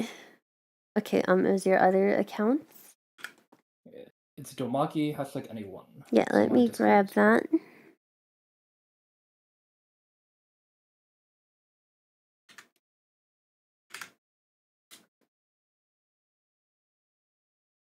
Alright, which game was it? I think it's the most recent loss. Okay. Yeah, it's this one. You really like this Frozen Heart item. Yeah, recently. I don't know why. I just go through random items flavor of the month. I mean, I don't think it's Um, bad. I just think there might be better things you could build. Yeah, for sure. It's better than my RFC phase, so. I mean, there's a Fed Aphelios and a Fed Yone. It doesn't look too bad this game.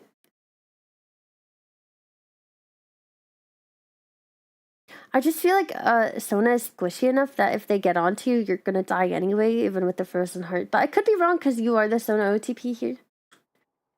There's like a Let's couple skim solo this. queue situations. It's like if you get caught like multiple people, you're dead. If it's one person that you rage bait, then you know you always live. Mm-hmm. But it's always a comparison, right? Minions have spawned. For last game, I'll say the one thing I think you could have improved on is definitely, like you said, your mid-game movements. Just thinking, where am I the most useful? Because sometimes sitting next to your Smolder bot lane is not going to be useful. And you want to just be there at the place, be establishing vision and around your Fed carries or around the next objectives. And it's That easy being to go said- into autopilot. Yeah, I think we can also skip to mid game here. This is Soraka lane. Like, there's nothing. Oh, did nothing happen? We're just going down 30. Yeah, we're going down 30 CS. We don't get a gank. Well, I want to see if something could have been different. I like watching laning. And this is pretty boring. I don't know. I like laning phase most games, but Soraka makes me very sad. People probably Like feel that the rogue same game? about Sona. I mean, this camp is OP. I don't. Okay, you guys are just farming at your tower. Yeah. Awesome. Yeah, I'm low-key using all my mana because I'm bored. It's bad. I mean, you're stacking your passive, so it's fine. But as long as you're backing for a tier as soon as you can. Why didn't you reset with your AD carry? Hold on. Wait for the wave. It's not good logic, but that's what it was. You need to be taking your reset with your AD carry here. Wait, what wave? Hold on. Am I seeing things? There's aspect to this. I just Yeah, want to but- this wave like I'm stupid. But the thing is, it's a cannon wave, so your Kaisa comes back for most of it anyway, right? Oh, you're trying to hold it. You cannot try to hold that.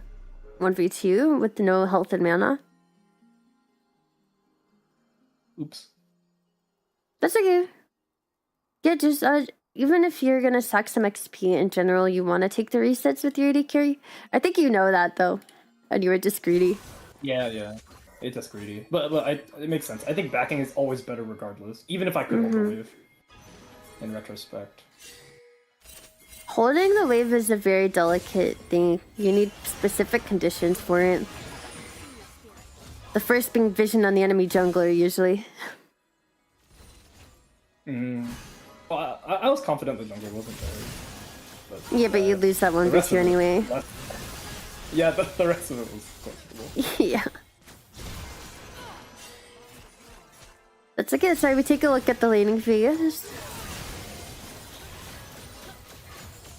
So now Aphelios is a bit ahead of your Kaisa, so we can't really fight or take objectives bot side. And it does look like your jungler is playing top side, which is correct. I think you need to be in the habit of recalling more when your resources are this low. Because you're not contributing that much to lane.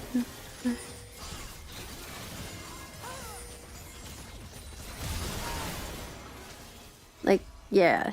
Like, you need to... So even if you're here, Kaisa can't walk up to the wave because you're too low. In which Yeah. case your presence here is useless. You should have taken that reset you started. But you did not.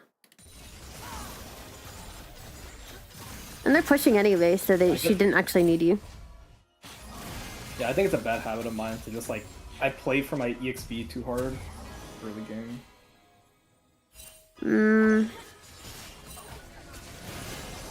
Lane is just gonna go a lot better for you if you're managing your resources.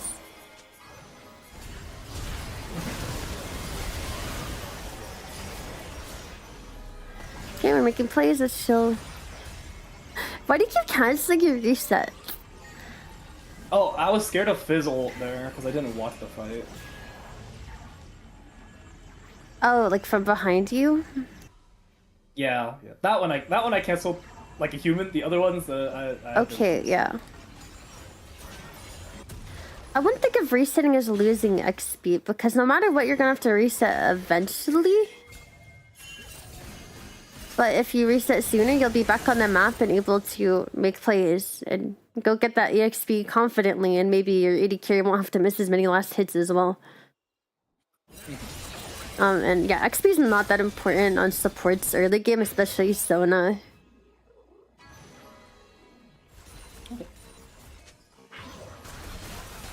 Look, it's true you want to hit your level 6, but you want to have a playable lane even more than that. That makes sense. I don't know, I actually don't think level 6 matters on Sona that much. But I agree. Well, it's pretty much your only self peel is level 6. I mean, E-Auto is like meh peel. Okay, I'm not gonna go too into depth on this one because we already did a game, but I'll just take a quick look. Yeah, The thing about this game is you guys are already really far behind. Sorry, what were you saying? I noticed that same pattern with the warding, like I didn't ping when I died at Baronside. Oh, did you die? Earlier, yeah, like Let me 30 see. minutes ago. Oh. Yeah, okay, I see. I It's can not go a over biggie. this really quick.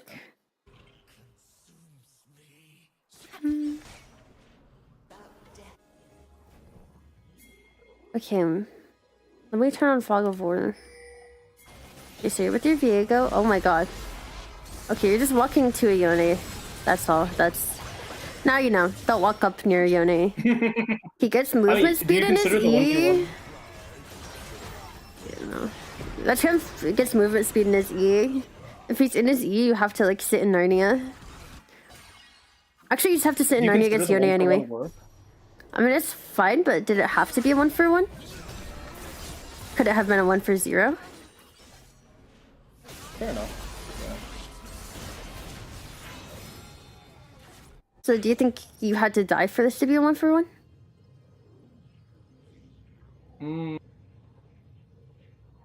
I think so. Because the 1-for-1 Well, I is didn't have to die. worth, but... Hold on. I think if he ults out, It's super worth. he He's a lives. shutdown, but... Let me think. Like, cause he has ult and he has Q3, right? Like, if he's not using it on me, he's out.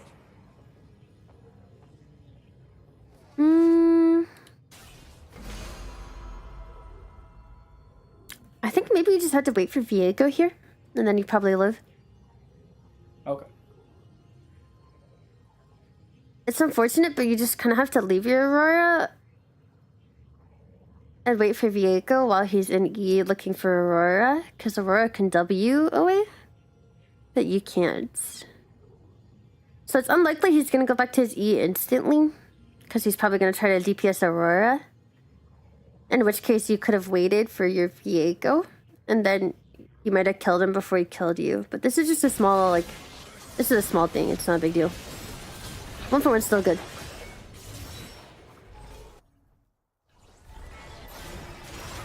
Those are like just like micro decisions, I guess. No, it makes sense.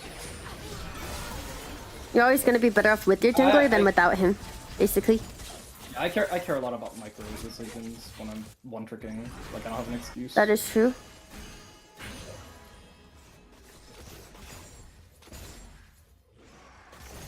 Where's your team? Why are you stuck catching mid? That's a great question. It's because I think Okay. we're in D1 Low Master, so, you know. Yeah, let me You just already know that. let me just play the rest of this out.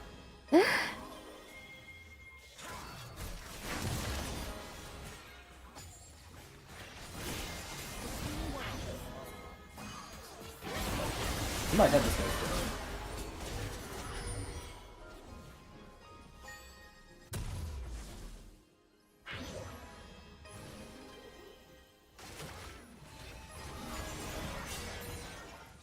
Your team's skill is hard, but so does theirs, unfortunately. How do you feel about the map movement right now? I think you should be with these two because they're looking for something. But it's not a big deal.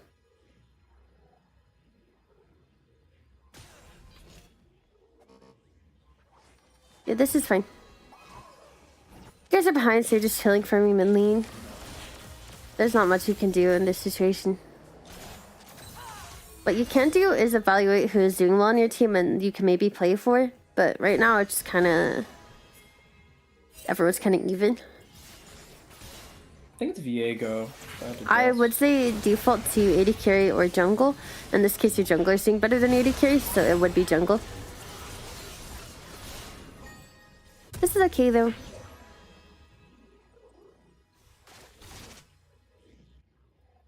You can't walk up to this alone. Although, if this is out of mana, so you're probably fine. So, this is like a decision I made in game and I wasn't sure. How do you feel about like killing this guy's tempo, like trading it for my own time, knowing I don't die? Killing whose tempo? Fizzes. I mean... he kind of chose to stay in range of you, so I don't know.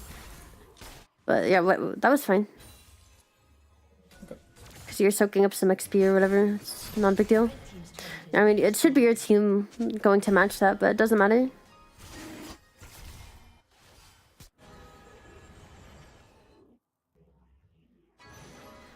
I mean, you guys are just kind of giving everything. How does your team die?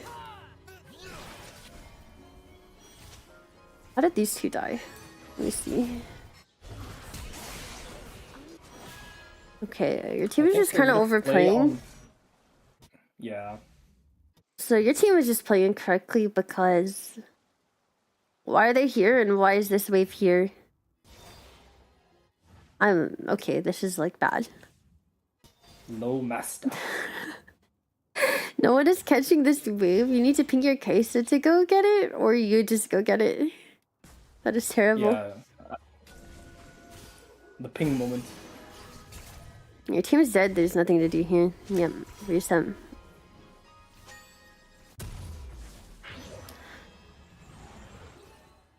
I mean, this game is very hard for you to play at this point. As Sona, there's not much you can do to 1v9 it. Okay. Yeah, on OPTG it says I aced it, but I was just wondering if there was more I could do. I mean, you can look for plays with your Viego and Aurora who seem to be playing it together. But like, there's not much to do. You cannot ward this. Like, they're begging. I don't know who wants vision, but you cannot ward it without your team. What you can do is ping your team to come with you if they want vision. But your Viego is counter jungling.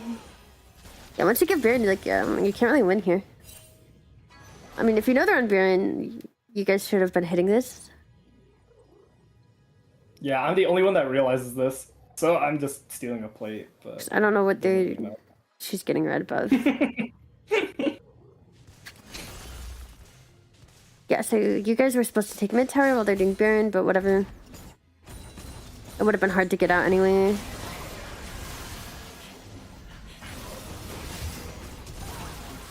You're too far up, but I mean, you're just behind. Just remember, when you're on the back foot, you just have to be behind your team.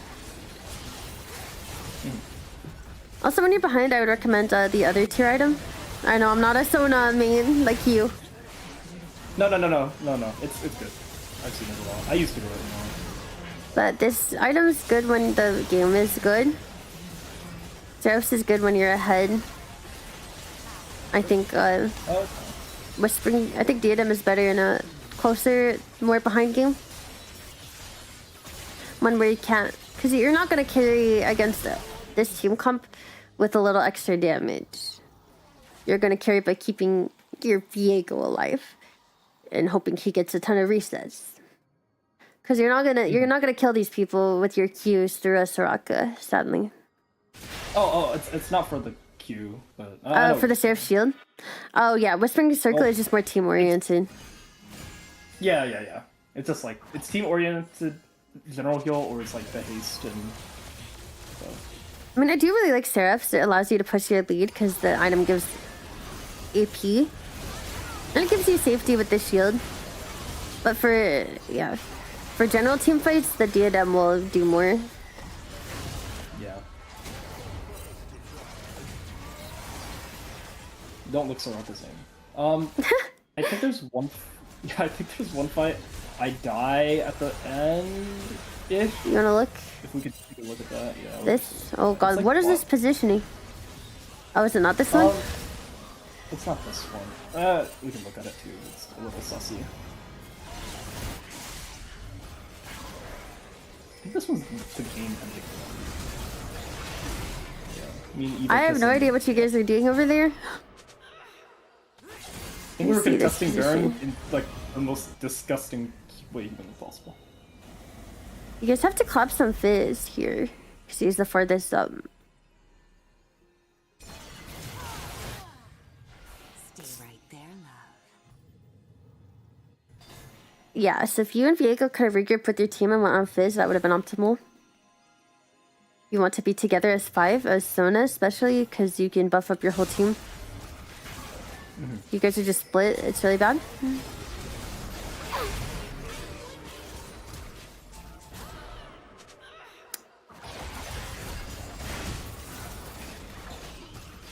Okay, which fight were you talking about? Here? One more. Yeah, this one. Okay. Okay, your Viego is dead, which means you guys are not gonna... Wait, you already killed 2 people. No, that was the fight. That was from him. Oh, let me see. So I'm blind ulting this push. I was wondering if there was You anything- blind ulted it? Hold on. Of course.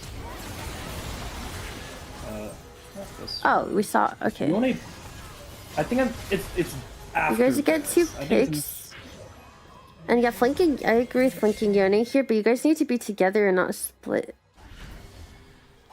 So I guess ping it harder for my Kai'Sa. Because your Aurora and your Kai'Sa are not looking for this. I mean, it's fine. You just need to be together. You guys were split in your calls. So if your team's not gonna follow the call, I mean, you and Viego probably just have to back off. That's rough. Okay. I think that was it. For the replay. It's only because it's a bad 2v2 for you guys, though. Because their Evelyn and Yone are stronger than you and Viego. Yeah, I didn't consider that Eve at all, which is probably... But the thing is, you guys are far enough behind that you kind of have to look for weird plays. I wouldn't worry about that. Okay. You have to play risky when you're on the back foot. If What Evelyn were your wasn't there, you biggest would have killed him. takeaways? Let me think. Yeah, I guess just positioning a little farther back, respecting how squishy you are. Making sure you communicate with your team more, because you guys are ending up giving like a lot of space to the enemy team and giving up a lot of objectives because you're not working together as a team enough. So definitely just ping your dumbass jungler to come ward with you when you need him to. Don't just concede. A lot of supports are nice people and they just concede. They're like, oh, I guess my team doesn't want to. No, you ping that mother. Can I curse you? Yeah, I don't mind. You ping that motherfucker. Like, they're gonna come word with you or they're not gonna get words at all. Be assertive. Because you need vision. Because if you lose vision, if you don't take any space, that's when you lose everything. You lose all your towers, you lose all the objectives. If you can't take space and retake vision, the game is doomed. That sounds good. And yeah, Shot just calling Sona. yeah, and make sure you're considering where to put your vision. Just think about it a little more actively. So like, is an objective coming up? Is my teammate really strong and I want to cover his gank angles? And yeah, mid game, make sure you're just playing with somebody you can make something happen with. It is good to sit mid lane with your AD carry if they need the help farming, but if they don't, like, look for something. You know, play with your jungler especially. Sounds good. And it does look like you're doing that some, but I want you to do that even more. And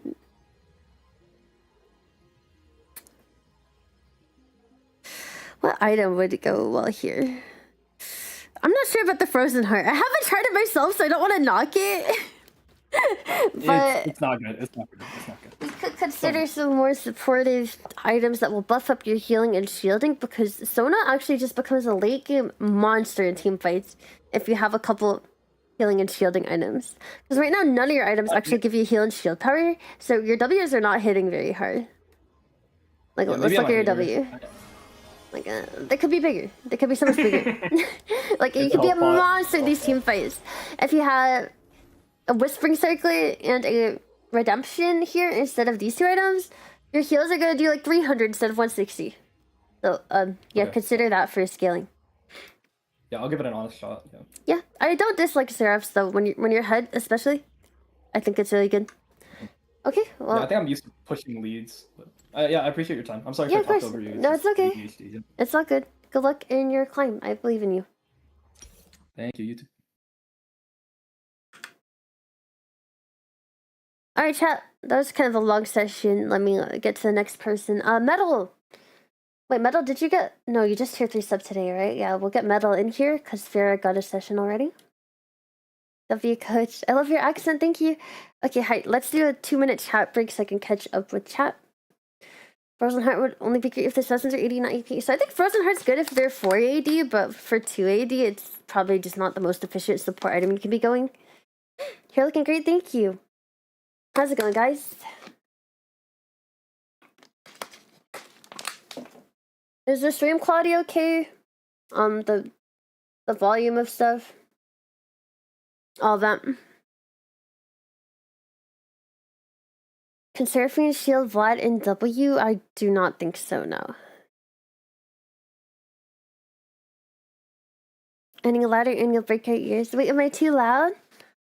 What? Wait, hello?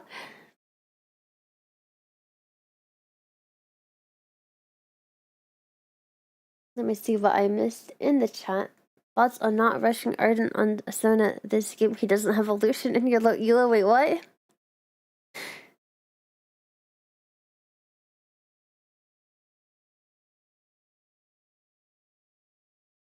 Okay. The E-Power Cord Cache. Amazing. RFC Sona. I'm gonna have to try that one. Okay. We're going to get our next client here. Metal, feel free to join any voice chat in my Discord.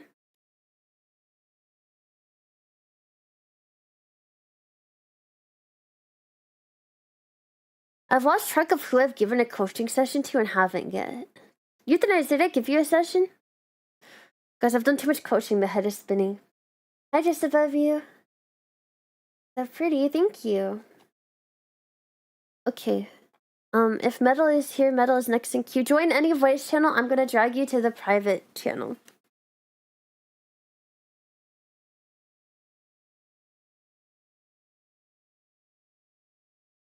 We go to honor system, something like that.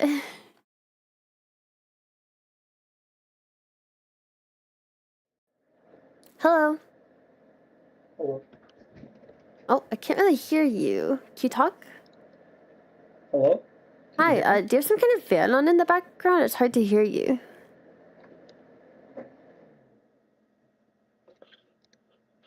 Now can you hear me? Yeah. Chat, how's the volume? Hi. Do you want a live game or a VOD review today? Live. Okay. So do I share my screen? Yep. Okay, are you on the right microphone, by the way? Can you check for me? In your Discord settings? Which one is it? Because it sounds a little muffled. Well, I don't know what microphone you use, but you might be on like a webcam mic or something, so just make sure.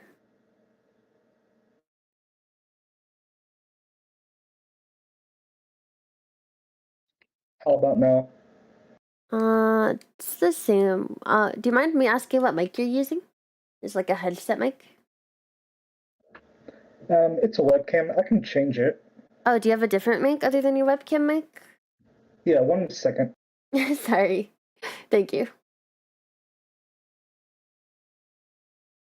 Oh, yeah, so Euthanize, I'm Yeah, I'm trying to do one coaching session per client per month, just so I can get all the tier 3s that haven't gotten a session yet. So yeah, if there's tier 3s that haven't gotten a coaching session yet this month, I'm gonna prioritize them. Because I'm trying to incentivize people to tier 3 some and get their sesh. Yes, it sounds like loading up burgers. It's okay, guys. We've all been there.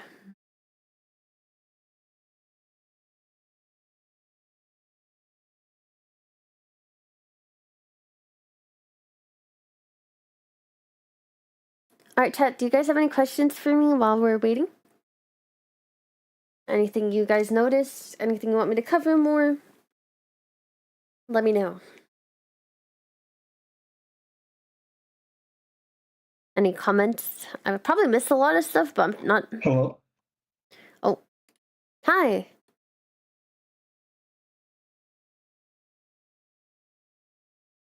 Okay, let me tune into your stringer.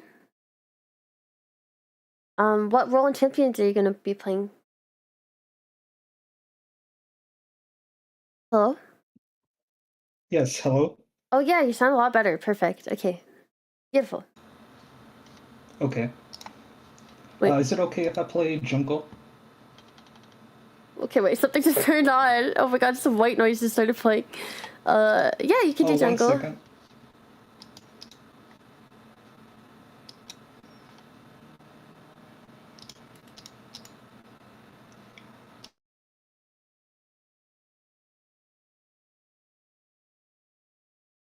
Okay.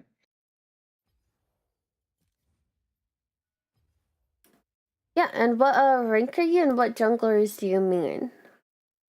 Just so I can get an idea. Or can I play Udyr? Okay, sounds good. I have no idea how. I'm really terrible at Udyr, but I will do my best to help you with general concepts. He's kind of like Lilia. Like you just want to farm and look for No, opportunities. I know what he like does, but I don't know. I myself could not pilot him. I always like what's it called? Like I empower or like double cast the wrong ability. I always forget about the empowered cast. But I'm sure you'll do much better than I will.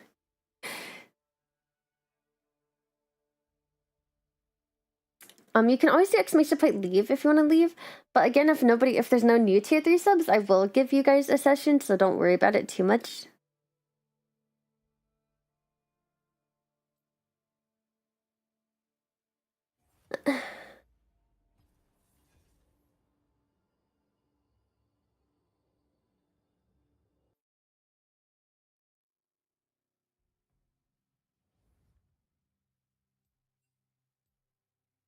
Time to brush up on our jungle skills, guys.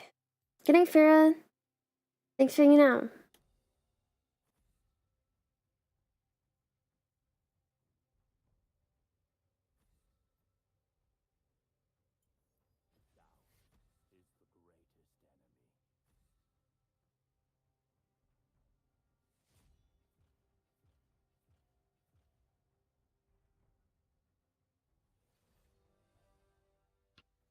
Okay, so they banned Udyr. What the hell? Oh my god, they're ghosting. You just got Q snipe. Yeah, probably. Maybe Oh, no. somebody will dodge. Are you a one trick? Yeah, but I'll play something else. Oh. I'm sorry that happened to you. That's the worst.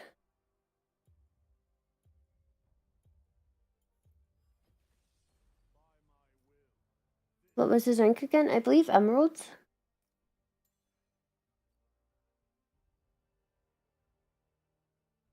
So how comfortable are you on J4? You just land EQs, right? Like if you can do that, you're pretty good. You know what? Fair I think- enough. So right now, I want you to look up a Jarvan Jungle Clear if you're not familiar with it. That way you'll be ready when you go into game. Because I actually don't know Jarvan's optimal clear. But you need to because you're playing. But but this is what I did when I got like champion requests in the jungle. Just look up a quick like 3-minute first clear video and it'll help you a lot. Like no meme.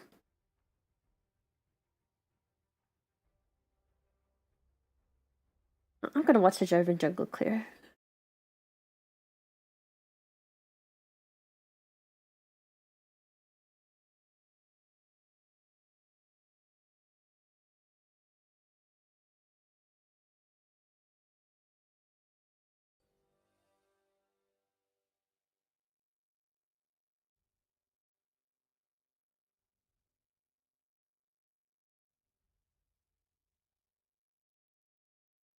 You're supposed to start E on Jarvan? Oh my god.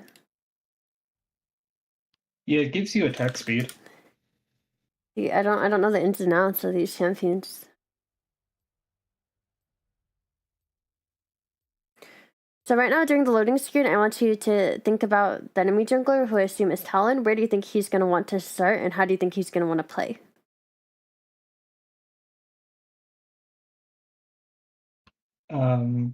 Possibly a. So level his 1 is really Raptors? important for jungle. A general strategy is to walk with your mid laner and contest like a Raptors word with them on the enemy Raptors. Yeah, so walk with your mid laner, because in case the enemy mid and jungler are there, you'll be there to like poke with them, right?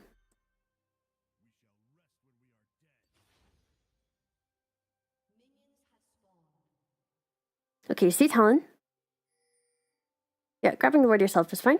Now you want to help your mid laner? Help your mid laner? Yeah, just grab some poke. That's good. Very nice. Be careful of Talon over there. Alright, beautiful. And getting that mid lane poke, even if you're slightly late to your clear, is really important because it'll help your mid laner in lane.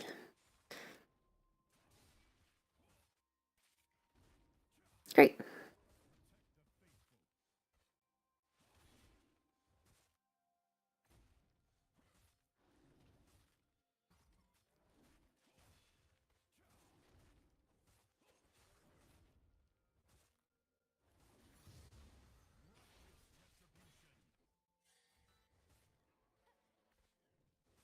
So we don't see Talon yet. Based on that, where do we think he is? Top the bot, somewhere on top. Great.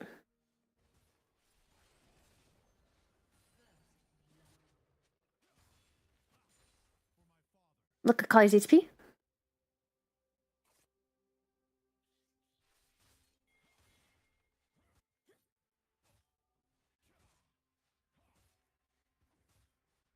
And I assume as a jungler, you're in the habit of panning around to look at your laner's conditions while you're clearing.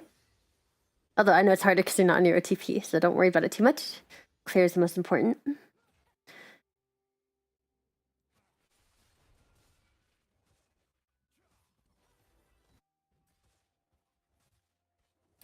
So right now, while you're clearing bot side, I want you to think about whether you can get the bot crab or not, since you know you're both pathing down. So what are your bot lane's conditions?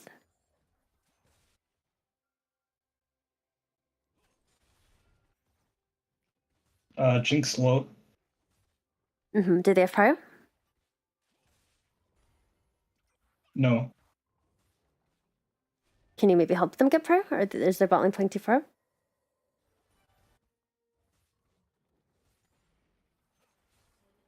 Just keep an eye on it if you can.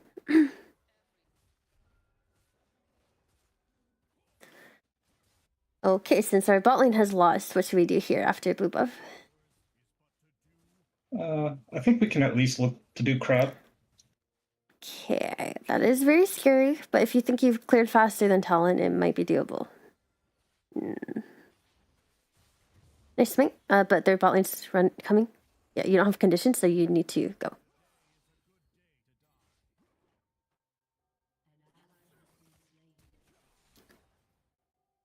Yeah, so that is the problem with doing bot crab when your mid and bot conditions are bad.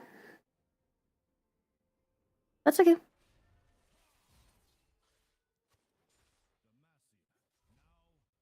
Yeah, reset here is good.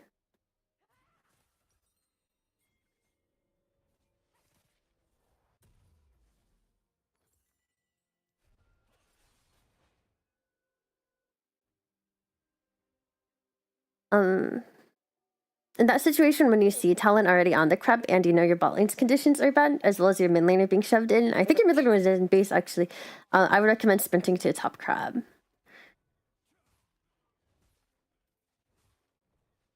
Just that way you don't have to burn your Yeah, I flash. knew it was Like pretty it was risky. a good smite, but yeah, it's not good when your laner's conditions aren't good.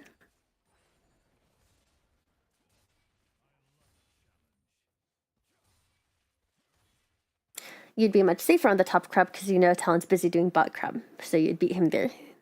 If you went to it right away after blue. But that's okay though, we're chilling, we're full clear.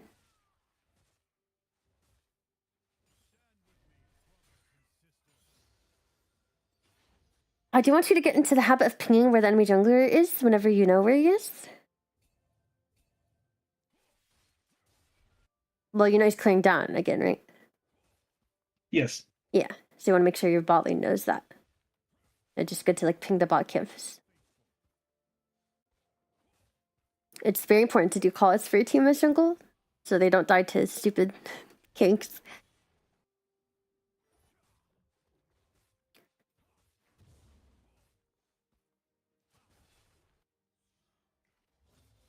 Yeah, and now you have a timer. Keep in mind Talon will probably be in the area though. But yeah, they are very far up. This is a good angle.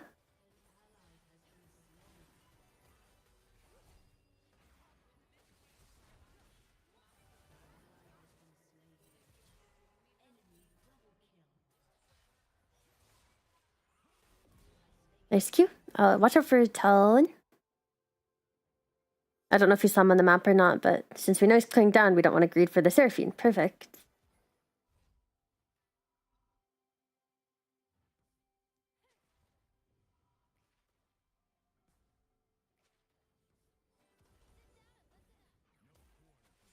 Yeah, unfortunately she saw you recalling.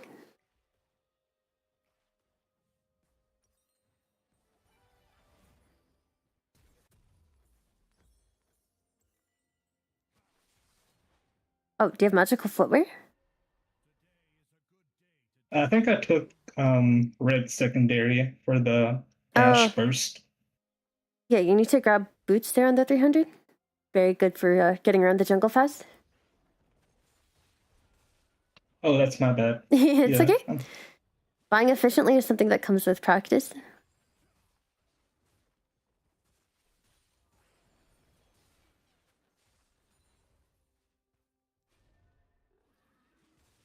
So right now, while we're chilling and clearing, I want you to think about which lanes are the best to gank and why. I think Lissandra might be a good lane to gank. Because she has good setup.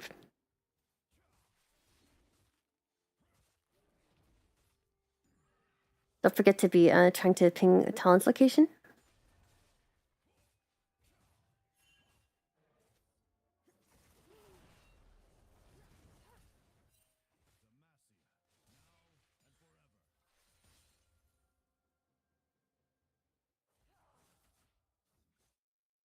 So we know Akali's no flash. Yeah. Maybe I should just do crap. That's fine.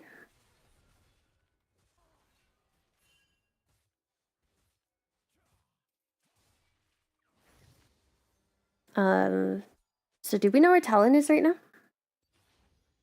Bot side. His camps are up. Is he on dragon? I think it's good to check. Okay, no, he's not.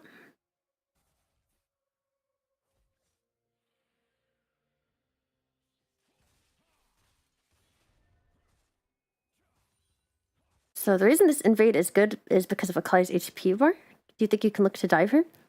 Let's see if she walks near you. No, the wave is out. No worries. You should check your bot side should I do jungle. dragon? The fact that Talon hasn't shown his bot side means your bot side camps might have been taken. You should check. Okay, they're good. I'd recommend doing camps first. So the problem with doing dragon is that if it turns into a fight somehow and you die, then your bot camps will get stolen.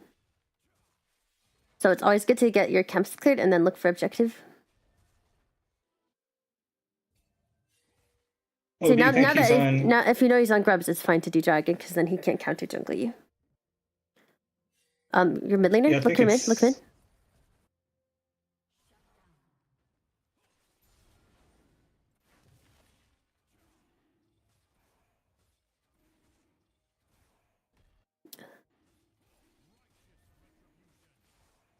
Yeah, it's just kind of tough because I'm piloting a new Yeah, champion. no, you're fine. You're doing good.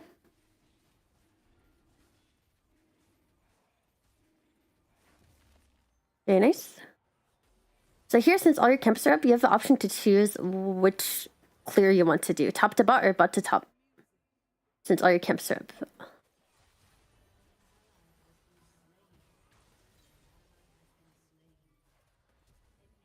Oh,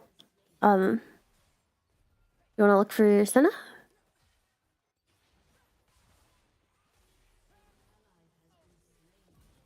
Right, nice. You want to recall it as quick as possible because your camps might be in danger, as we don't see Talon. Yeah, I should go top side, I think. Yeah, top to bot is fine, as your bot lane has very good setup, and they're... Well, are they head creep past top? You need to be checking your laner's conditions. It does look like your top laner needs bailing out, but I don't think you can deal with Garen right now without your flash and your ult. But if he walks up here, it's doable. Nice, Gauss flash. Back to camps. Perfect, no time waste here.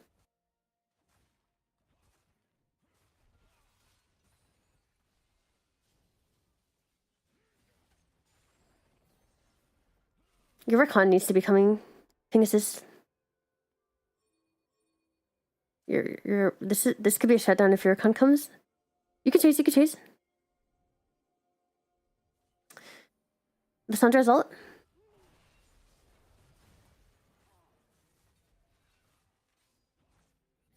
Nicely done.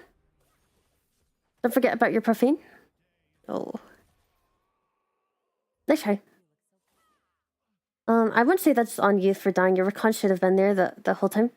And then you wouldn't have died. Their talent hasn't shown in a very long time, and he doesn't seem to be counter jungling either. Yeah, So he it's might be kind of AFK. strange, yeah.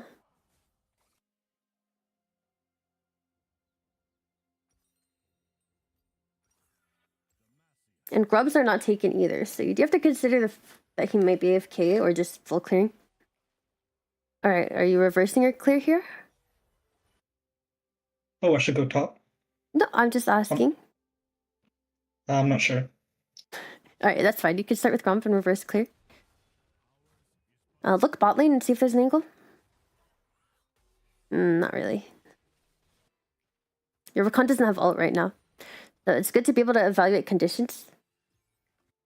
So you see your Rakan's ult is down, even though the enemy's far up, it's probably not going to result in much. And all your camps are up as well. I think for jungle in general, it's good to full clear, but if there's an obvious gank angle, it's good to go for. No, that's nothing. Keep clearing.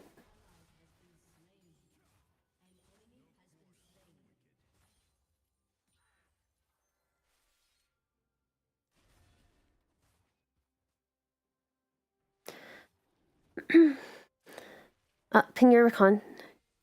You can smite this, but kite to your Lissandra. Oh, follow up. Nice.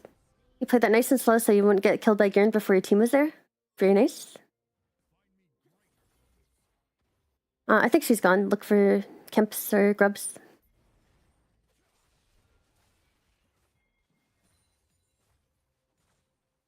Yeah, he must be AFK. I think Talon's AFK.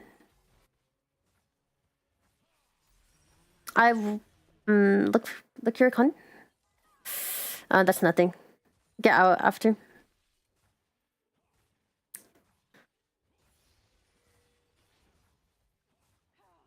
I would go check his jungle to see if he's AFK. Since this is a really weird situation.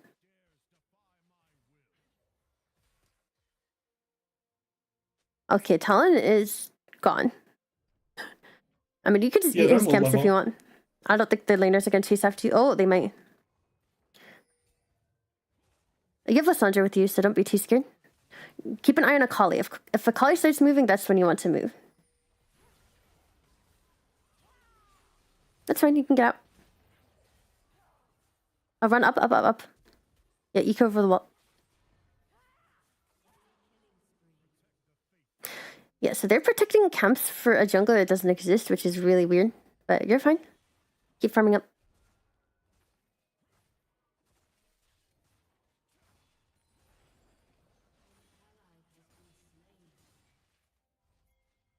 Yeah, reset into bot.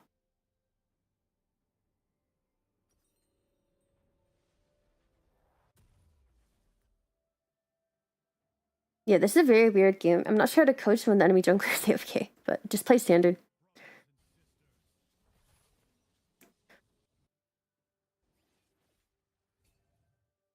Get your camps first. General rule is camps and then play. Or camps and then objective. You get the idea. It's a little weirder when the enemy jungler is AFK, so you're not going to get your camp stolen if you die, but it's still a good general rule of thumb to always remember. The only exception is if there's a very obvious gank right in your face. Like the enemy is clearly overplaying. That's the only time you want to drop camps.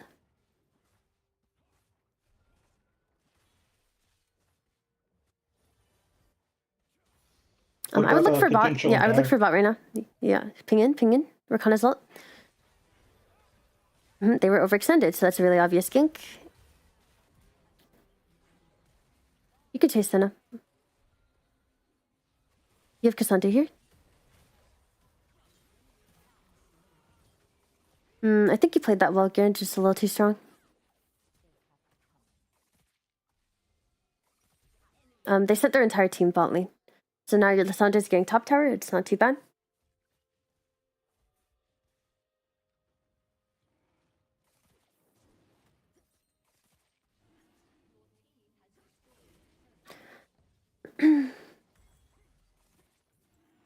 Yeah, that was technically a 4v4 where you already got a pick early on. But unfortunately, the Garen and Akali are very strong. That's right.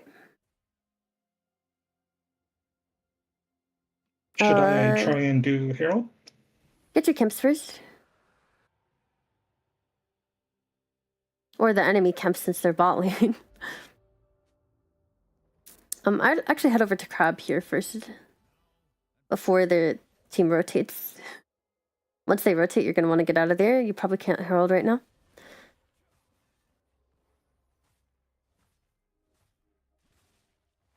Seraphine looks to be alone. Seraphine's alone. I think you beat her. Check her items. Yeah, you're stronger.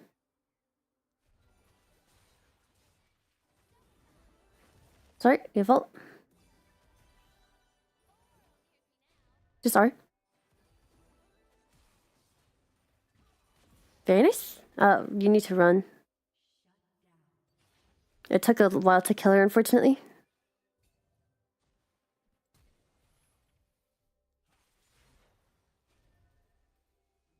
Yeah, get to your recon. Nice. Keep running, keep running. Senna might be looking for you. You can grab the plant, maybe? No, it's fine. I would just reset here. I'm not sure if you have the HP to do camps. You have smite, so maybe. You can wait till your W is up, and then you can actually start clearing. If you'd like.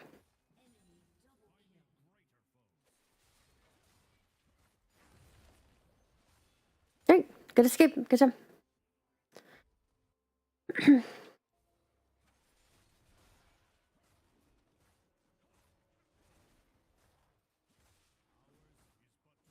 Yeah, I want to just full clear here and to reset. That Garen's too strong. You can look if he's low, but I doubt he is. No, your camps are better here. You don't have ult. You can't do anything here. You need to wait for Lissandra if you want something. These pings are delaying you from your camps. If you need to turn pings off, do it.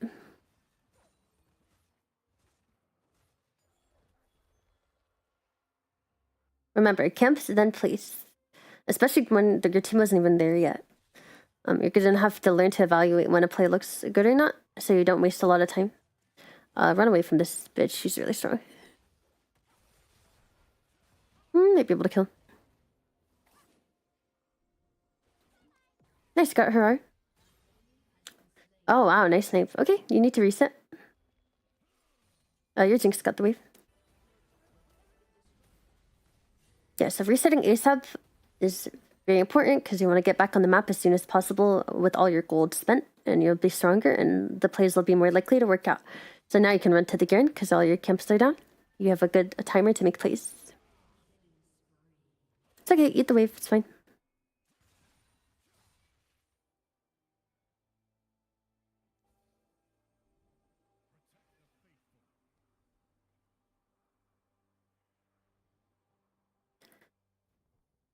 If you're able to sneak past and do the enemy camps, it's really good since Talon's gone, but you have to be careful. Yeah, see, they spotted you, so now it's really scary. Yeah, kiting out is good.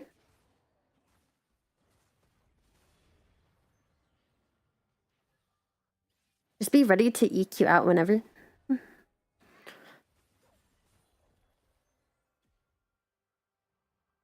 Yeah, you don't see Garen or Kali. Okay, now you see Kali, so you're a little safer. I'm not sure about Baron right now. You guys are weaker even 4v3 because Garen's very strong.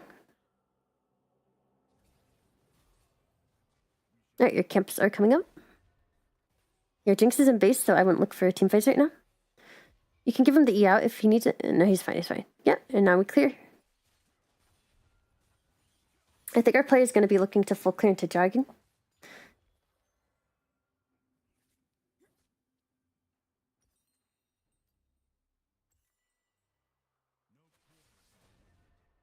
If a Kali overextends, you can look, but wait for a con.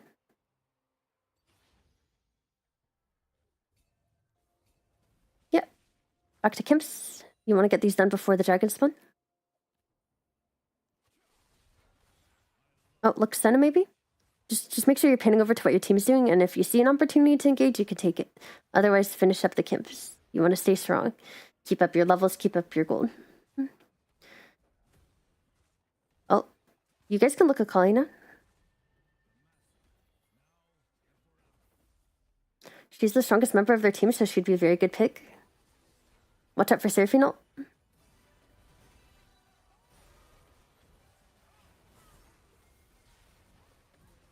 Very nice. Good job. We can get Dragon now. Ping your team to match Garen mid. Someone needs to clear. Yeah, unfortunately, a lot of your job as jungler is micromanaging your team. Helping their movements. Think of it like a chessboard. Your pieces need to move to the right places. So 4 people should not have been hitting dragons. Someone should have been dealing with mid-wave, but that's okay. You can't control them. Yeah, take a reset. Our camps are a little desynced right now, but that's okay.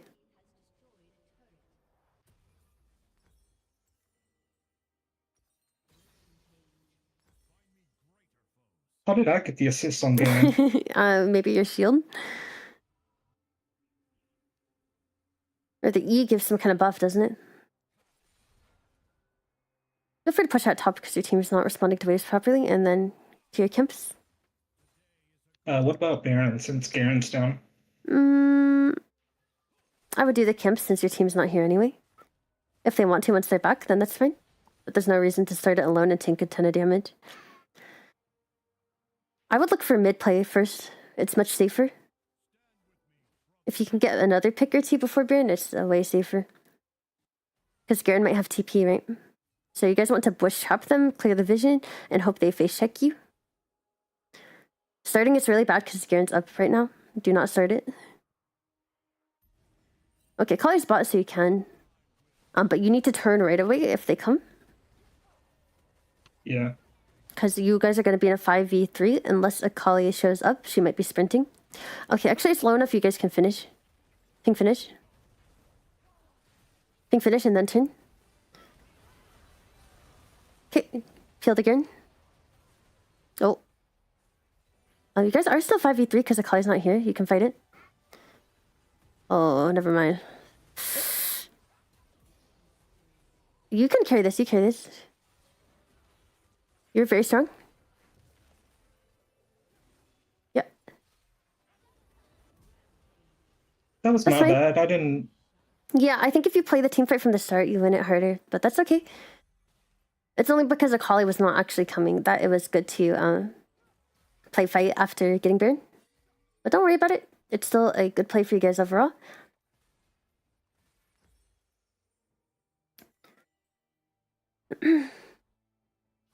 Alright, now So we we look at have two objective games? timers.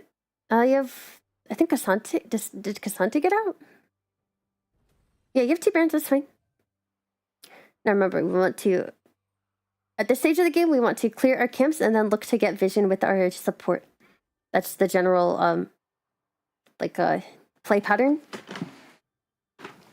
Although right now you do have Baron, so you need to be hovering your team. So what you can do is go for the enemy camps instead, so you're near your team.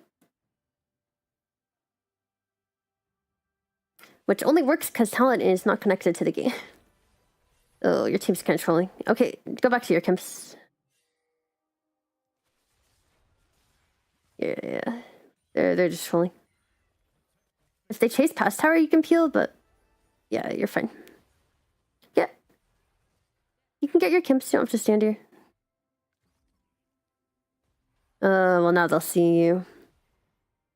It's okay, you can grab your red buff and Krugs. You don't want to engage with that Lysandra. It's a bad fight. With numbers. Just let them hold the waves. And you should only look to go in if the enemy looks like they're overcommitting. Because otherwise you want to stay strong, which means you need to keep farming. Otherwise you won't be as strong as you are. The reason you've been winning these fights and 1v9ing is because you were ahead on items. Okay, now you can look. Yeah, get a snap pick on her. Now keep in mind where Garen and Akali are coming, but that's okay because you guys win. Push mid. Yeah, let them come into you. If they come into you, then you peel your Jinx, peel your Lysandra. It's okay, this is a 4v2. This is fine. Yeah, fight it out. Alright. Nice. You could just do the enemy camps. Best play at this point. Keep getting resources for yourself. Play this slow. He's the only one alive, remember, for 3 seconds. You can keep looking at enemy camps here. They're all up. No reason to back up. At least red buff, and then dragon probably. Ping your team off mid wave. Ping them to go dragon. Yep. It's like head over to dragon now, probably it's a little risky. Perfect. Ping your team back. Ping your team back. Yeah, you should EQ over and give them the boss code, but it's okay. Drag it out. Drag it out.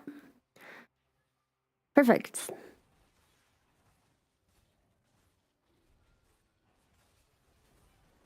You guys are gonna have to look to turn, but get the dragon first. Yeah, your job is to peel Jinx in these team fights. So just playing front to back is good. Look at Akali. The highest threats on their team are Garen and Akali. So yeah, look at that perfect targeting. See, you killed Garen and then you killed Akali. This is good. Be careful. Oh my god. Yeah, it's okay. Yeah. She really hurts. It's okay. It's okay. We build our items. Look how strong we are, by the way. Because we have kept up our farm. We are CSing. We have the most CS in the game. And we are very strong. And look how strong you are in these fights. Because we're keeping up on the camps. Beautiful. You're doing very good. No, you are. You're the one playing. I'm just yapping in your ear.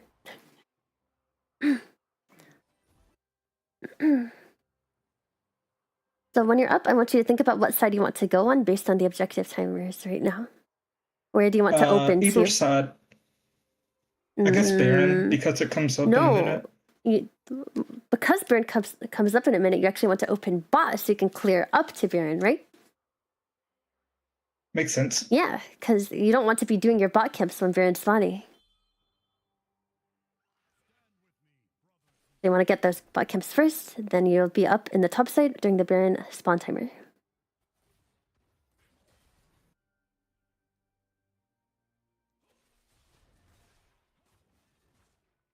Watch your team. Unfortunately, you might have to hover them. Just start playing towards them. Okay, Akali's bots are pretty safe. You might want to help Cassante here. Yeah, ping him to come to you. That's okay. We can go back to Kimps.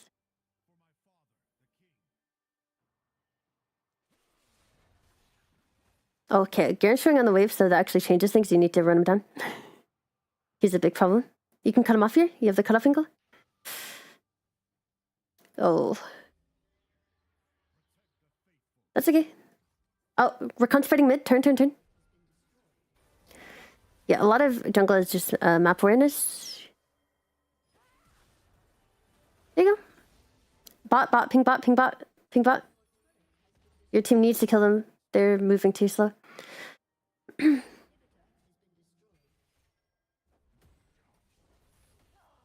That's okay. You guys should get these two.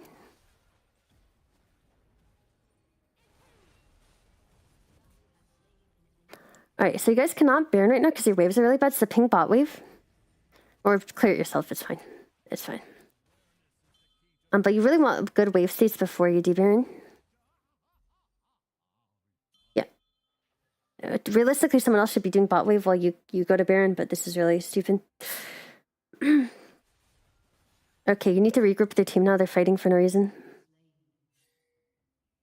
Such an emerald game, man. So yeah, peel your jinx. Cassante's on the way, so you can fight it slow. Yeah. Perfect. Luxana? Okay, ping Baron.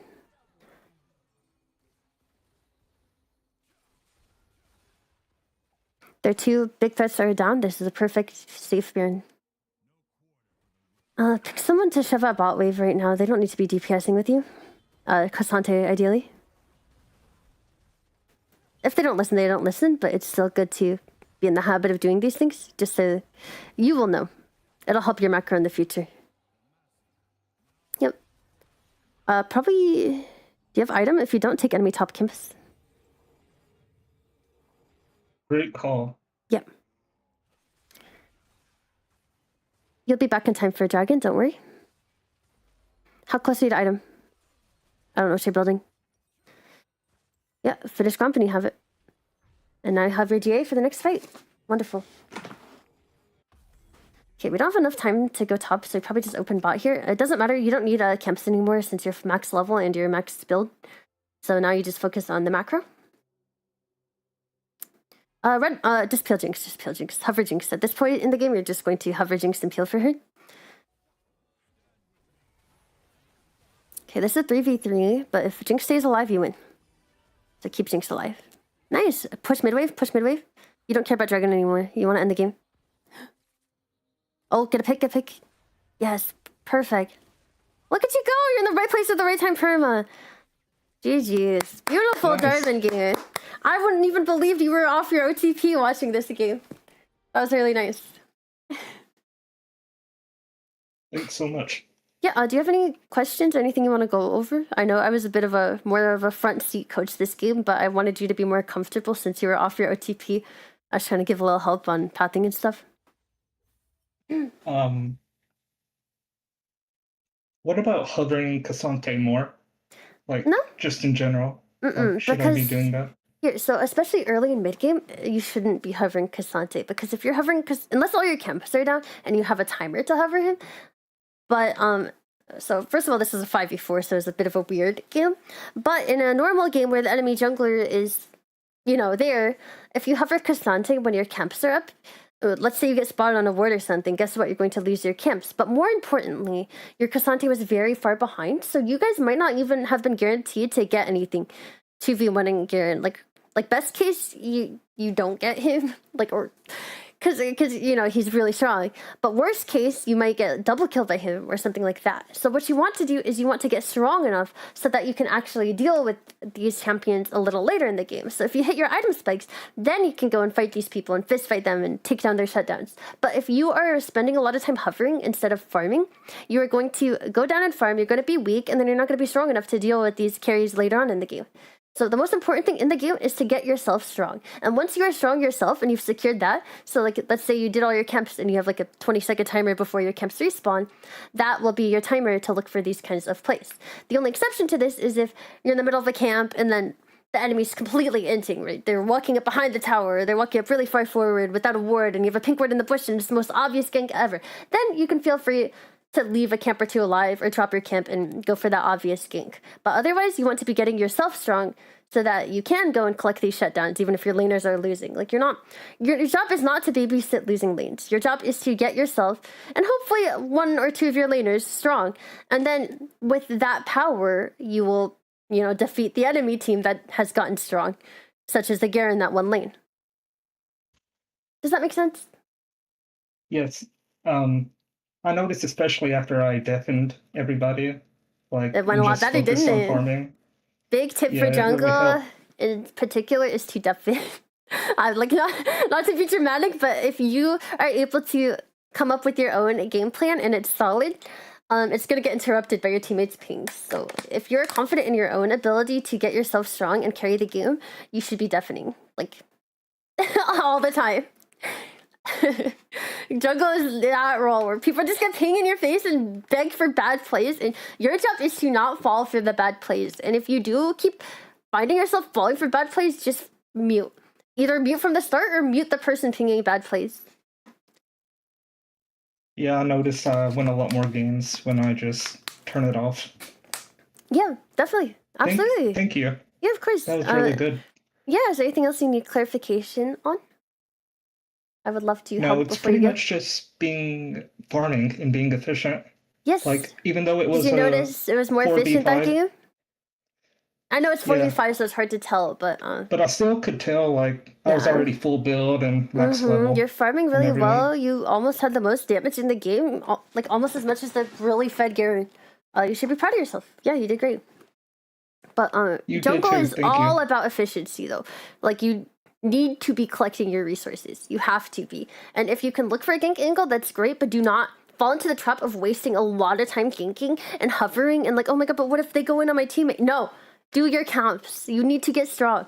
If your teammates ain't, guess what? If you are strong enough, you will be able to kill whoever they inted to anyway. And that's that. Sorry. Thanks for coming to my TED Talk. But yeah, thank you Also for tier noticed, 3. like, you were very observant with bot lane. Like, You need to be you were panning telling me, over. like, hover. Yeah, because Like, I you have usually to play pan. for the side lanes more, like, when I play. Oh, the solo lanes? Yeah. Right. Well, since you're pathing bot, your primary playmaking is going to be bot lane, so you definitely should be panning over and seeing what's going on and seeing if there's an opportunity for a gank. Yeah. Yeah, that makes sense. They were the strongest this game, too. And that's why so deafening is good if you have good awareness. If you don't have good awareness, you do unfortunately have to keep pings on just because your teammates will let you know when something's going on. But if you have good awareness, you should aim to have good awareness. So you should be panning over to your lanes whenever there's downtime when you're clearing, evaluating that lane state and determining whether you need to like drop your camps or like maybe skip blue buff before and go for a really easy gank bot lane or something like that. And even if there wasn't a gank angle, it's good that you looked because then you know. And also, you need to be pinging the enemy jungler's location more. Obviously, this game he wasn't there, but early game especially, you just want to be pinging like what buff they're on. So like so if you're both pathing down and you're doing your wolves, because like let's say that game you're on red side, then you know that Talon's most likely where. On his spot side. Right, well, the his chickens. raptors, yeah. Obviously, your clear time isn't like always going to be 1-to-1, but you'll have a general idea, and then you'll be able to ping his location so your team knows. Yeah, I'll try to do that more. Like, just Jungle caution tracking, ping. and just pinging where the enemy jungler is, and caution pinging where he is really going to help your team not die to as many ganks. Alright, sounds good. Yeah, good luck in the rest of your games, and thank you for tier 3. Thank you.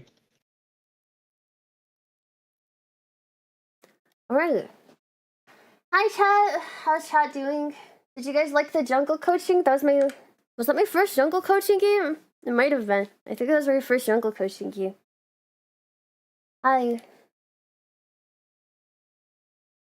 Miss Amelia, do you find coaching fun? Yeah, this is really fun. Mikey, thank you for the 400 bits. I appreciate that. W, Mikey. More wins equals more Elo, more Elo equals more woman. What? What are we doing? Oh god. Okay. So good, I've never really seen jungle this way. Really? You liked it? I'm not like an expert jungler or anything. But I did my best. Hey, look, you living. You're alive. Who do we have in the queue next here, by the way? Oh, wait, Yodanashi. Yeah, we'll get Yodanashi first, because Yodanashi has not had a session yet this month, correct? Yep. Non-expert, just a master. Yeah, I am a master's jungler, but I never even tried to climb past masters, because the way I did my role challenges is I stopped at masters and I never played after that. I don't know how high I could climb on other roles. I have no idea. You develop better awareness when you're not listening to Tom Pink. True. Did I miss it? Okay, in the meantime, do we have any... Wait, are you almost done with your game or should I get someone else? Why do you stop at Masters? Because it would take me too long to get above Grandmasters and I want to learn the other roles. So, like, when I quit mid-at Masters, it's because I wanted to start top lane, you know? I don't want to spend a second year on the same role. I mean, I don't have that much time. You started? Oh, rip. Okay, are there any tier 3s in the chat that would like coaching that haven't gotten coaching yet this month? Or if anyone would like to tier 3 now to get a coaching session while we have a open queue? I'll do any role. My only caution is I am bad at top lane. I'll still be able to help you with the general macro and map movements, but not as much as the other roles. Okay, guys. While we have downtime right now, yeah, give me some feedback.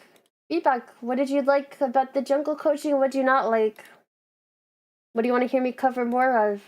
Comments, questions, concerns, compliments? Did you learn anything? Grandmaster seemed very achievable to you in jungle. I mean, probably, but it would have taken a while. You gain access to a super mediocre secret tier 3 chat. True. Good college, you're doing amazing. Oh, thank you.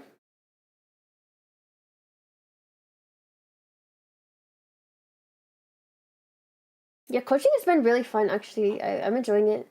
You like the sound of my voice? Like jungle advice? Thanks.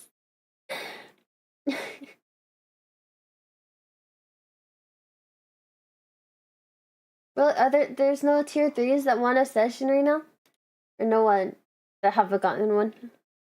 You're putting out things, letting him think for himself as well. Yeah, I'm trying to find a good balance of, like, backseating and, like, yeah, trying to help people's refine their own thought processes. I'm glad you enjoyed it, Metal. Good luck in the rest of your climb. Yeah, we're really close. We're really close to the 300 subplate goal for the month, which is poggers as hell. Well, I guess I get to have a tea break right now because I've been like non-stop talking for the last 2.5 hours.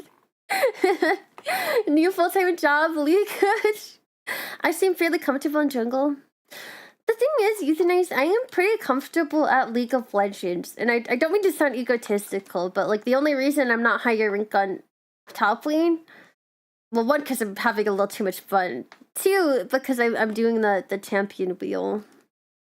So I can't really focus on the macro because I'm like, I'm just focused too hard on my mechanics and like the 1v1. Top lane is very different from the other roles for me. It's very intense. How's egotistical? You're really good at League. I mean, like it could be true, but it's also like kind of egotistical to be like, yeah, I'm pretty good at League in general, so I'm comfortable at talking about League of Legends. But I'm sure there's a million concepts I missed that I could have covered. But in live coaching, you don't want to cover every concept under the sun anyway, because you're gonna overwhelm your client. So you try to stick to a couple.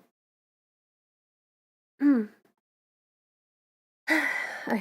I can breathe.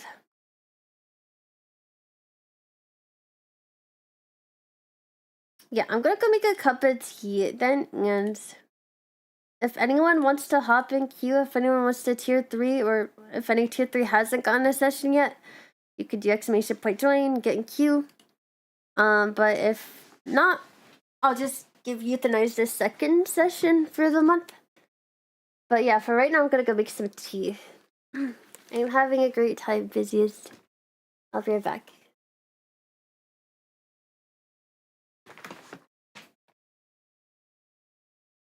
Need my phone with me because I'm addicted to social media.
Hey guys, I got some tea. Did we get challenged or no? Hi Kidsummer, welcome to the stream. Yeah, I went on a 5-game loss streak after being 1-win from Challenger. It was depressing. It's okay. We'll get back like tomorrow. Your plat hearts like jungle. Do you need coaching? For the low price of $25, you can tier 3 sub and I'll coach you. Oh gods. Alright. If we have no one else, we can get euthanized in here then. If there's no tier 3s that haven't gotten their session yet. Wait, your game's done? Okay, we can get Yodanashi. Perfect. It's okay, Yodanashi, it's okay. What role's more simple out of support? AD carry. AD carry is the most simple role after support might be less simple than AD carry. To be honest, AD carry is very simple. Like, you need crazy mechanics to be high level on it, but the role itself is pretty straightforward. All hands, no brain, yeah.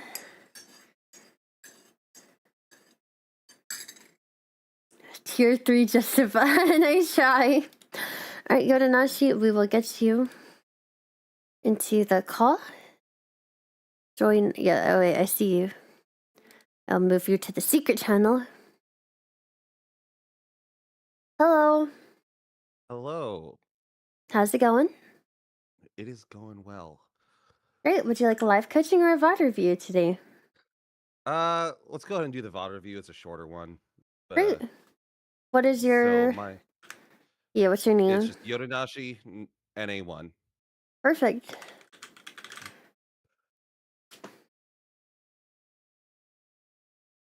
It was a rough game. It's the Kid, thank you for the follow. Leona game. From Leona. Oh gosh. Okay. That does look very rough. It was a really rough game.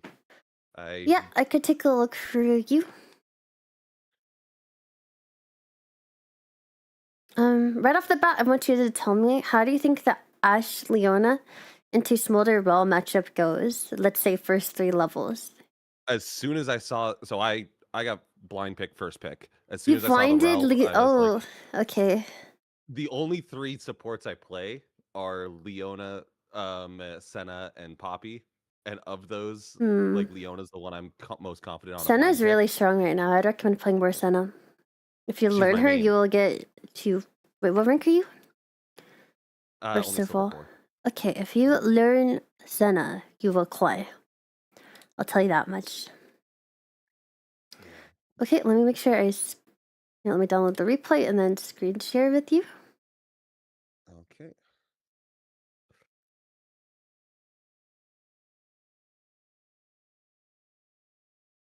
And we'll take a look at the game.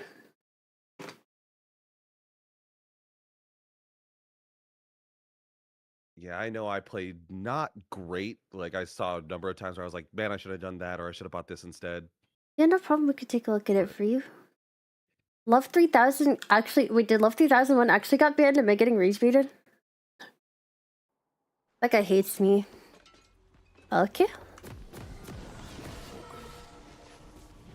Let us see what's going on here. So actually, Ashe Leona has a very good level 1. Just because of Ashe's passive, the slow. She can out-trade most people. So the meta right now is not to watch the jungle anymore. The meta is actually to rush to the bushes. Can you see my screen, by the way? It's sharing your Discord, but I have your stream on the other. Oh, does my my Discord is my Discord screen share working? No, it's sharing your Discord in the Discord screen share. Fuck. 1 sec. Share.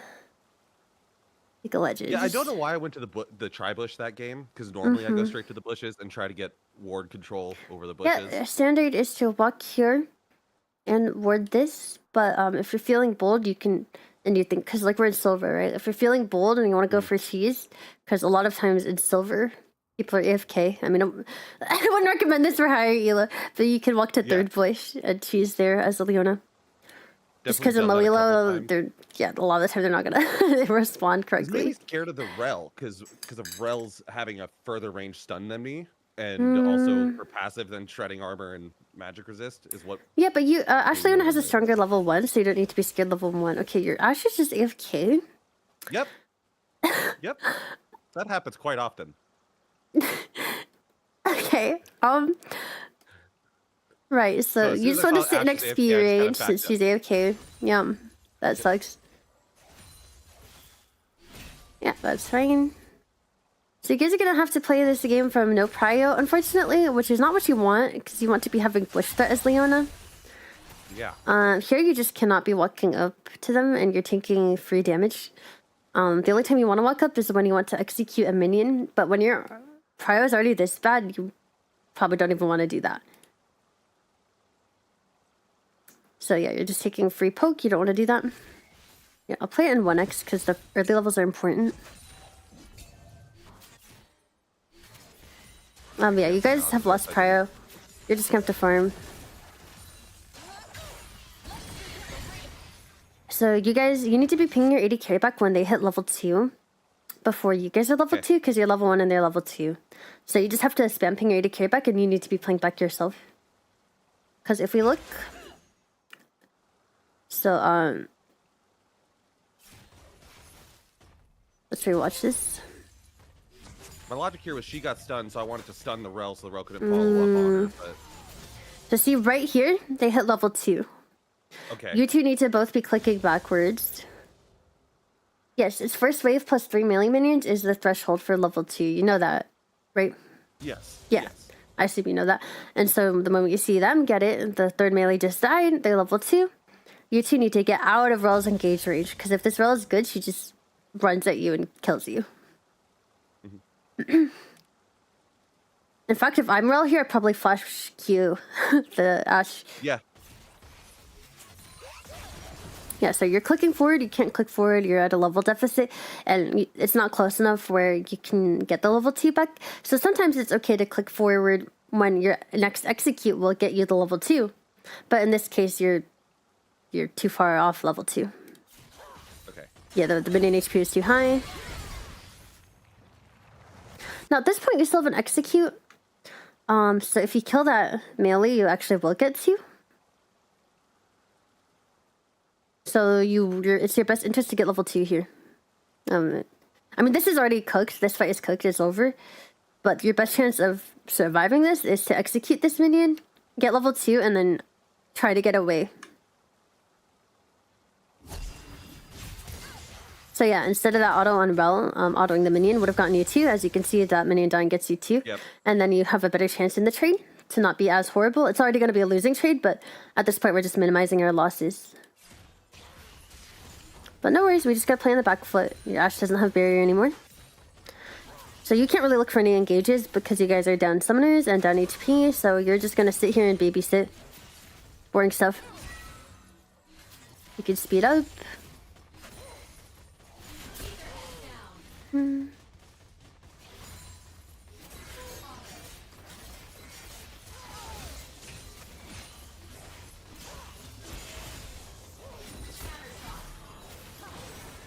You don't want to look for engages because you guys are behind. If you land that E, it would be losing for you. There's no reason to throw it out at all. That's okay, you guys are on reset, which means you're coming back with full HP, which is your chance to play the game again. Okay, it's fine.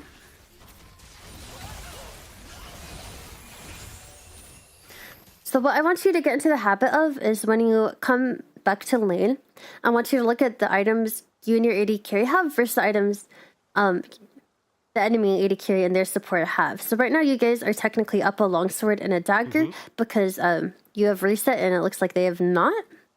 So as long as your levels are even, yeah, that's good. They haven't reset yet. But you see, you got chunk now, so now it's going to be bad to look for an all-in. But the moment you get back to lane, well, let me see. Actually, the wave is too big. Actually, so if you want to fight them at any point, you basically need to not take poke. I know that sounds like weird because you're like, I'm the melee support. I should walk up and soak pressure. But if you want to look for an all-in, your job is to keep your HP bar full until you can find an angle to all-in. Otherwise, if you get poked down, you're gonna lose the all in, or at least it'll be closer. But we can play this out. So there's no reason to walk up here. Because you don't actually want this all in, just because their wave is a little too big, and your Ashe is too far behind you to follow up.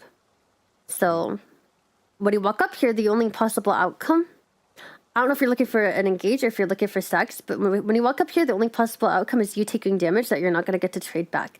So in this situation, you don't want to click forward. And you don't need to click forward to get your stacks because this wave is coming back into your tower. So yeah, you're taking free poke here, and that's really bad. Because you want to keep your HP bar up for potential all-in in the lane. And you can feel free to interrupt me if you have any questions or comments, by the way. This is open hour. Yeah. This is another moment where Ashe just kind of goes AFK, and I'm like, oh, fantastic. But that's okay. It is okay for you guys to be hanging back here because they're actually pushing the wave into you. And you can just farm. Yeah. Like, you're not going to look for an all-in right now anyway because they're level 4 and you're level 3. Yeah. So you always want to be able to evaluate conditions on whether it's a good fight or not. Okay, you guys are just completely out of sync. So what I want you to get into the habit of when you go to ward is that ping on the way to ward and then ping danger back when you're to carry. Okay, yeah, I did not ping there. Yeah, I just kind of like was like, okay, she's back behind the tower. I'm gonna go ward real quick, and then she walked up as I went to ward. And I was like, Okay. oh no. Okay. We're gonna cover a lot of concepts here, so let me know if you get overwhelmed. No, you're good. So look at your wave state here. They're pushing into you, so you guys are gonna end up farming a tower, right? Mm-hmm. What is this ward for? So it was a Teemo jungle. He could come from anywhere. I was just kind of trying to get some vision. Also, then I don't, like it was just kind of having some vision control of the river for a potential jank was Gank. was my Okay, so if desire. Teemo ganks through here, but you guys are farming back here, what can he do on that gank? Nothing. Yeah. Yeah, so do we need this ward? No. That's okay, and now you know. So vision, the reason for vision is to protect yourself. This pink ward, very good, because it covers this angle, which is at least a potential gank angle for you guys if you're standing here. Kind of. It covers a potential dive angle. This ward, very good. But this one, when you're playing at your tower, completely unnecessary. So you don't even need to be going and warding. You should just sit next to your Ashe. Okay.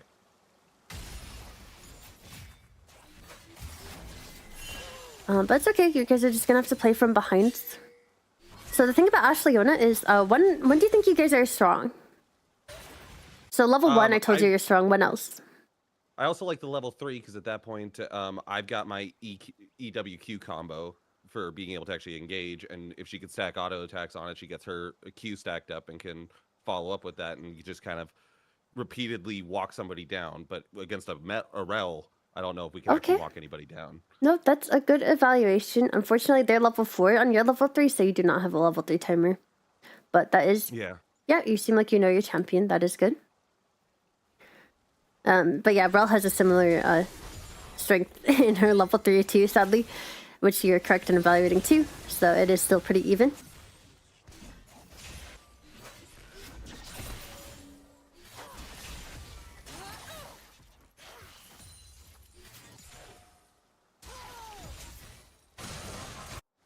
Oh, another note about this award is that the only way, because you're never going to walk up here when you're farming here. The only way you would die to Teemo being here is if you walk up to go ward the bush that he's in. Ironically. that's fair. That is the only way you die to a Teemo that's in this area. Yeah, I think I've just kind of gotten into a habit of like around the 3-minute mark trying to get a ward in that pixel bush. I'm going to toggle vision so I can see what you see. So you don't know if they're here, if they're still here or not. But the moment they don't show in this wave, you'll know it's a good reset timer, which it seems like you do know and your Ashe is not getting the memo. Yeah, Good reset. Yeah? I had noticed that they hadn't reset yet, so they had shoved it in. They were likely going to be resetting also, so I wanted to get a quick reset and be ready to go in case there was a Drake fight. Here's the thing. Your AD carry is AFK at tower. this is a point in the game where we think about other win conditions. So right now, coming out from base, what I want you to do is look at all your lanes and see, hey, or your jungle, and see, hey, is there potential for a play somewhere in the other lanes? Usually not top lane because it would be a little too far from bot. So I want you to focus on mid lane. Is the enemy mid laner potentially overextending? Is my jungler nearby? Can we maybe look for a play in this area? So something good to do. I mean, your Ashe is just, I don't know what she's doing. Something good to do is to open mid lane from base. Because even if you don't find a play, you might find a good ward to drop for your mid laner, and then you can head back down. Your Ashe is trolling, though. I understand why you're going bot, because she's pushing this wave for no reason. I think what I end up doing here is warding the dragon pit, and then coming back to... oh, no. She's pushed up further, so I do actually come back to her. I mean, your Ashe is trolling. But since she's trolling, it's okay to let her die to her own mistakes and play for other lanes, because you can see she's trolling. These guys can freeze on you here. Ashe needs to recall. Let's see, your ward spots at the Teemo. Nice.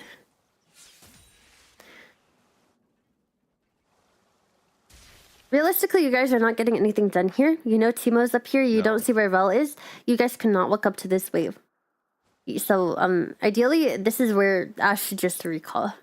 Because your jungler is nowhere near you. They can't help you with this wave.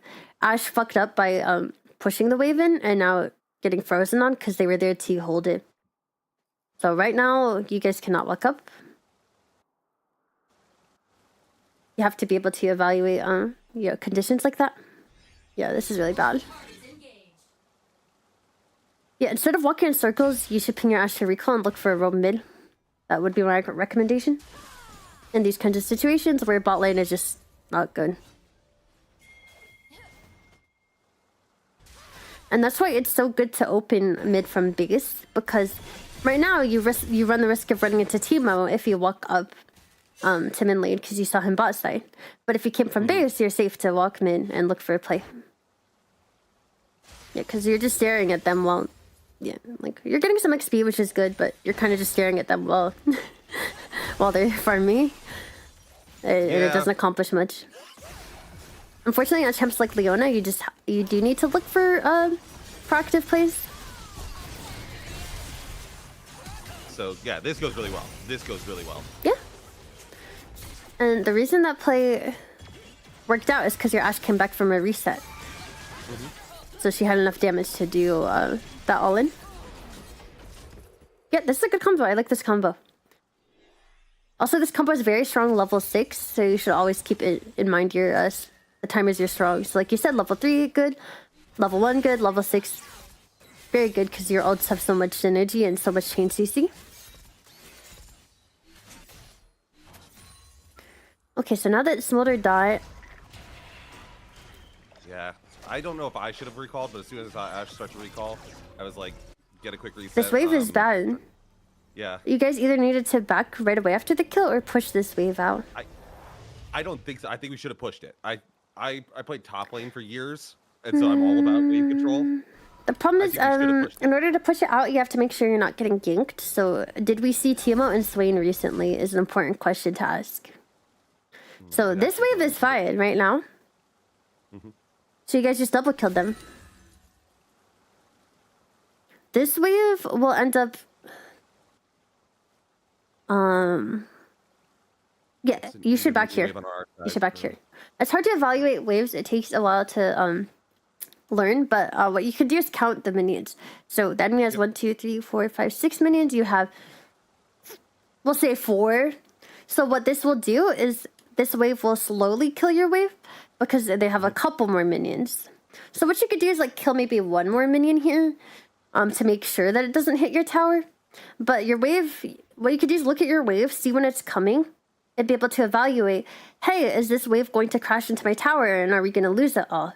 But since they only have a couple more minions than you do, I would probably clear like 1 minion here. This is tough to do in the moment, but since we're in a review, we can look at it like this. Basically, this wave is going to connect here before the enemy minions make it to your tower, because you have a couple minions in the way, which would essentially give you a good enough freeze that you can recall on it and not miss too much. And you have to be able to evaluate that, and again, counting is important. So if they have too many more minions than you, then they're going to push really fast, and then it's going to crash into your tower. Sorry, tell me if we're going too fast, by the way. No, Yeah. I understand wave management. Yeah, so, yeah. like, I've actually been playing since season 1. Oh I my switched to god, okay, support that is recently. important information. Yeah, I switched to support recently. I was a top lane. Okay. forever. Yeah. And Okay, yeah, so so wave TLDR, you management, I guys, get that. you guys should have backed on this wave, and that is because you don't see Teemo and you don't see Swain. So while you could potentially shove this wave and the next wave, because the enemy just died, it is really risky because you don't see two people. I believe, I don't know if they showed recently. I mean, Swain, yeah, Swain fought. When does he fog? Let me see. We haven't seen Teemo. We haven't spotted Teemo. We have no idea where Teemo is. This wave is kind of big, so it's going to take a while to push out. So you want to thin it out just so it doesn't hit your tower, and then recall so you don't die to a gank. Also keep in mind you killed Smolder a while ago, so he's already back up. So he's going to be on the way back to the lane, which gives you only like a 18-second window or so to push this wave out, and then he might come back to stop your recall. So yeah, you guys should have recalled here. Sorry, I spent a lot of time on that, but No. yeah, so like right here, yeah, I mean, a 2-person lane is always going to be very different as well. Because, yeah, there's 2 people, like, pulling and, like, changing the wave. Yeah, so this is a recall angle. But what you guys do is the worst possible situation, unfortunately, which is push one wave, and now your wave is huge, and it's going to eat this whole wave while you're in base. But Yeah, Swain just W'd Ashe, so it's not safe. He might be coming.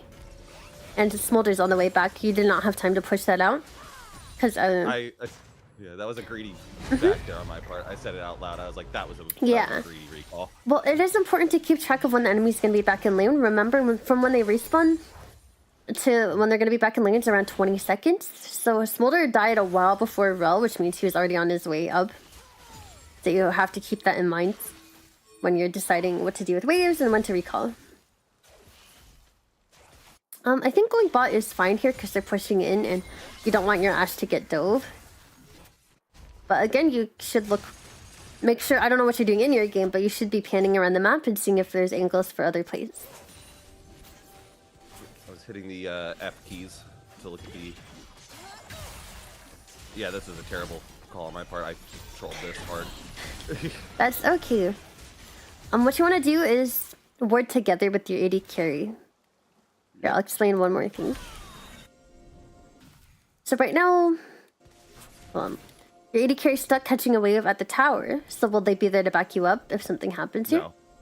Exactly. Absolutely not. So what you want to do... And I don't have vision on anybody else. Like, I actually think it's okay if you drop a ward here. You're probably fine to do that. But trying to clear a ward is... It takes too much time and it leaves you very unsafe. So like dropping a quick Phalate ward, fine. But trying to walk into that bush and clear it, very bad. But if you really wanted to clear vision... Well, first of all, you have to count. So how many people are missing. Reasonably, you can assume top lane won't be there. So let's say 3. You don't know where their bot lane and their Teemo is, so there could be 3 people in the vicinity, which means you want at least, let's say, 3 people near you if you're going to be walking into fog. Just general rule of thumb when walking into fog of war. No more counting. You guys hate the counting. Yeah. So even for a little more safety, even if Udyr's not there, you just had to wait for your Ashe to finish clearing the wave here and then go for contesting vision. Because then she can walk with you, and then you can ping her to walk with you, and she will actually be more willing to do it when there's no wave at her tower. But that's okay. We can see what happens. You need to be in XP range because you need to hit your level 6 spike. yeah. You are, yeah. You need to be next to your I was Ashe. watching the dragon fight, trying to see if there was an angle for me to come in there. Udyr. The best thing you can do for the dragon fight is being level 6, so you have your ult for it. Yeah. No problem. We learn. That's why we're here. We're here to learn. Yeah, you're still not level 6. This dragon fight looks pretty bad. They have their mid laner. You don't.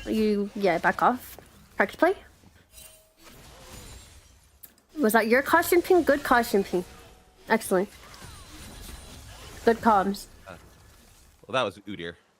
That I, was s- Udyr that picked it. I saw Yodanashi ping cautious in my chat. Oh yeah, there it is. Give yourself No, I credit. pinged on the way. Okay, so before you roam, did you look at your AD carry state and determine they were safe? I did not. I basically kind of thought of it as like bot lane is kind of rough. I need to just see if we can get some pressure elsewhere on the map. Grubs are up. I have a reset right now. Udyr's in the area. I'm just going to go there and ensure that we get grubs. This is That a was, like, my decent entire line of logic. thinking, and you're not wrong. But it's also good to note that your AD carry is fairly safe farming at tower here. Yeah, because the wave's into her, so she's not getting frozen on. Of course, there is always dive potential. But it is difficult for them to dive for 2v1 without Teemo, so you can reasonably assume she's pretty safe here, which makes this a better roam. But you should be checking your AD carry's wave state before roaming. Yeah, I think I just Nice. glanced on the Beautiful. map. What are you thinking here? I'm thinking we just kill Teemo. Let's Mm-hmm. go secure the grubs and then possibly go in over and So were you looking See for for plan something else. Kled? Is that why you stayed? yeah. So like either Kled or Swain, one of the two. I see that maybe Swain's getting pushed in. Well, Who knows? Swain right everybody- now, you can see and look over. He's farming under his tower because he's pushed in and he has no mana. We don't know where Kled is. These Yeah. two are decent conditions. Your Udyr is missing maybe 1/3 HP, but will heal back up from camps. Do you think you need to be here to hit grubs? So my whole logic is that whenever I go to grubs, I want to also see if I can gank one of either top or mid lane, get something more with it if I'm going to spend that whole time there because I don't have Alright. enough gold to buy anything else.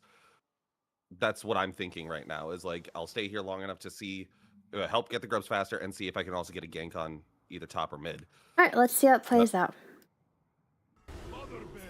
So we see Kled farming at tower and Swain farming at tower. Do you think there's a gank potential?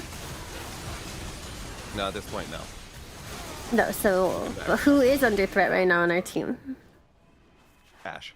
Exactly. So what I would do here is the moment you get that pick on Teemo, you can check the mid and top conditions to see if there's a gank, but in this case there wasn't really an angle, so you need to recall right away and be there to counter a potential dive.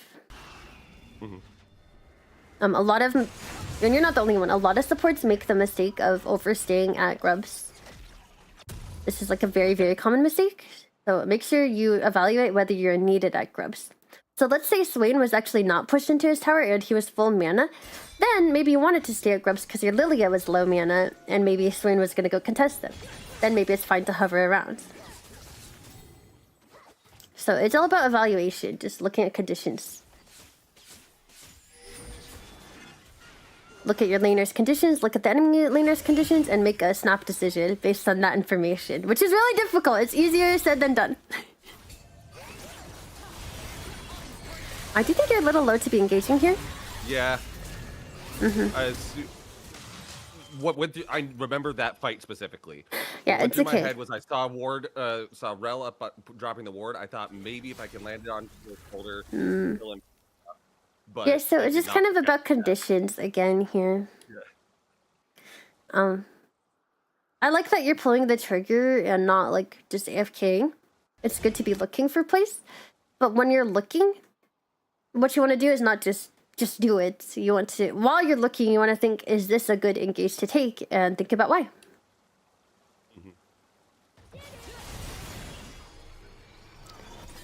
So you do have vision here, so you do know Rel is still nearby, right? Yeah. So yeah, you had bad conditions. It's okay. That's something you can work I on also evaluating. overestimated my durability. I thought my W was even stronger than it did.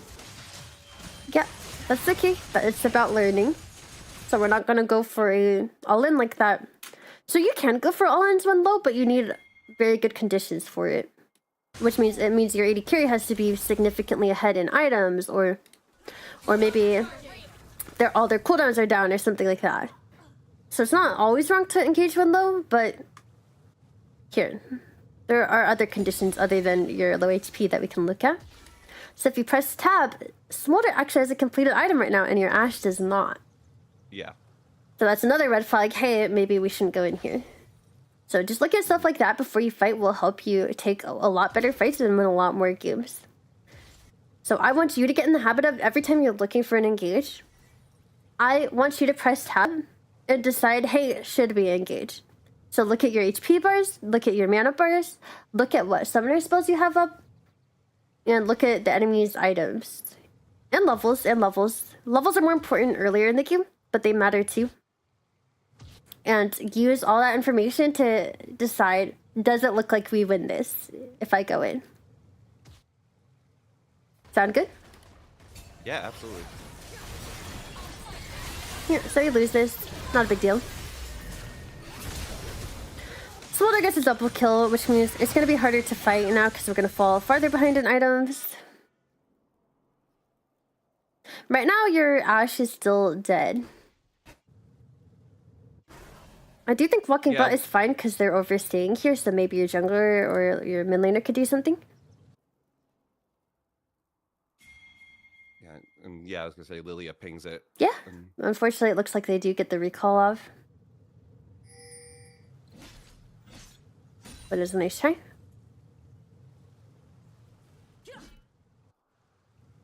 Your vision is decent, actually. I was gonna say while they're in base is usually your timer to go ward, but you already have good vision coverage, so it's not necessary.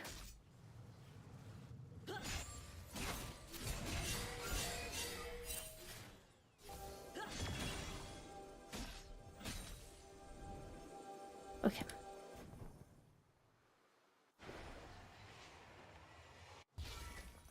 Oh my god. Yeah, I was trying to walk up to mid lane because I saw Lilia go towards her bush at first to try and save her.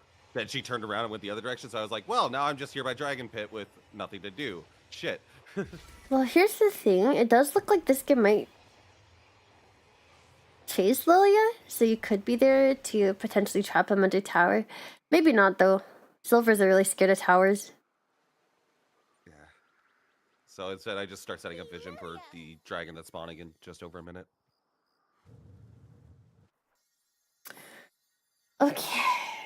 So look at your lane conditions right now.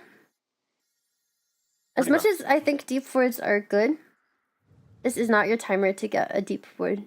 Your teammates need you to alleviate some pressure just by being there. You're both getting ran down. You have to at least be there in one of these lanes to help alleviate pressure.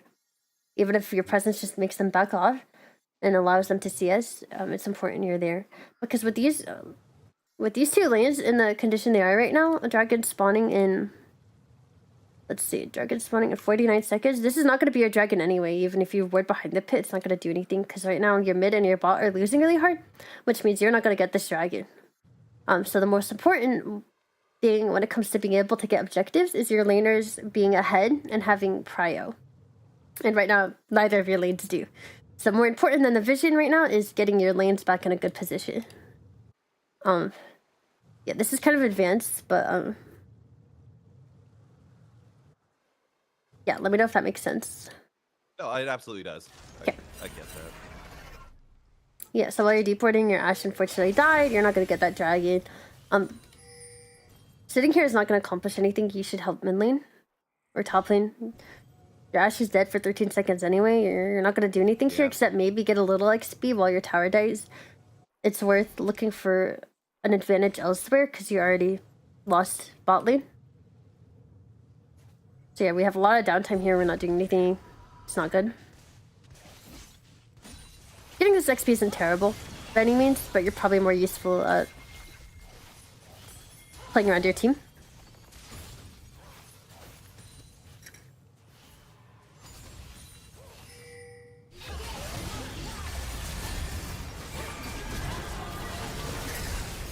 Let me look at this fight. We'll play that in 1x. I think you were going in too early. Yeah. I mistimed my ult also, because I should have waited until I saw the stun go off of the rel so that I could chain CC with the Ashe R. Yeah, let me look at this again. So your Ashe. Ashe throws an R.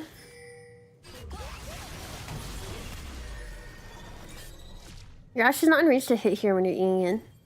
So you're taking free damage right now.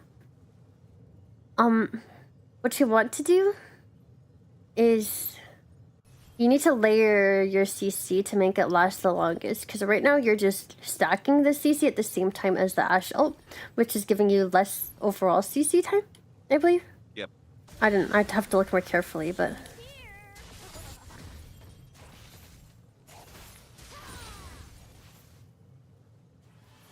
Sorry, I need to like go rewatch again just to make sure. So right now you're layering your Q with the Ashe R, so essentially your Q did nothing.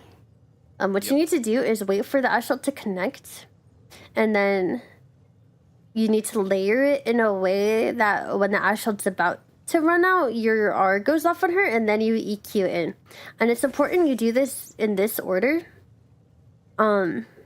because if you're R'ing, you're gonna be safe from damage during that time. Because right now you're just getting hit. Got it. Okay. Yeah. So you want to layer the R, and this will give more time for your Ashe to get in range, and you won't be getting hit because you're at R range. So you're gonna be here, you're gonna press R, and layer it so that it extends the CC from the end of the Ashe R. And then you're going to EQ in, and then by the time you EQ in, Ashe will be farther up, she'll be up here, and then she'll actually be able to hit the Smolder. And that would give you a better chance of winning this fight. Now, I'm not sure if you would have won it anyway, because again, your Ashe still has no completed item. But if you layer the CC, you have a much better chance of winning this fight. And you just wasted CC.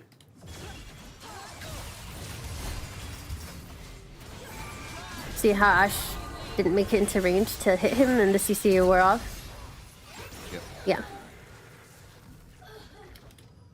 Yeah, I typically do the EQR rather than R EQ. So it's totally situational. In this situation, your Ashe wasn't in range to hit, so you don't want to put yourself to be in range to get hit while your Ashe isn't even there. Because you're just taking damage for no reason. So that's why it's better to open with the R off the Ashe ult. In some situations, it's fine to walk in EQ and R. But your general combo will usually be R and then EQ in, because it guarantees you land the EQ, and it's a bigger engaged range. So you guys are just too far behind right now to be taking these fights. Yeah, you guys have to stop looking for 2v2s after you already lost the last two, because you are down in items. You guys are not evaluating.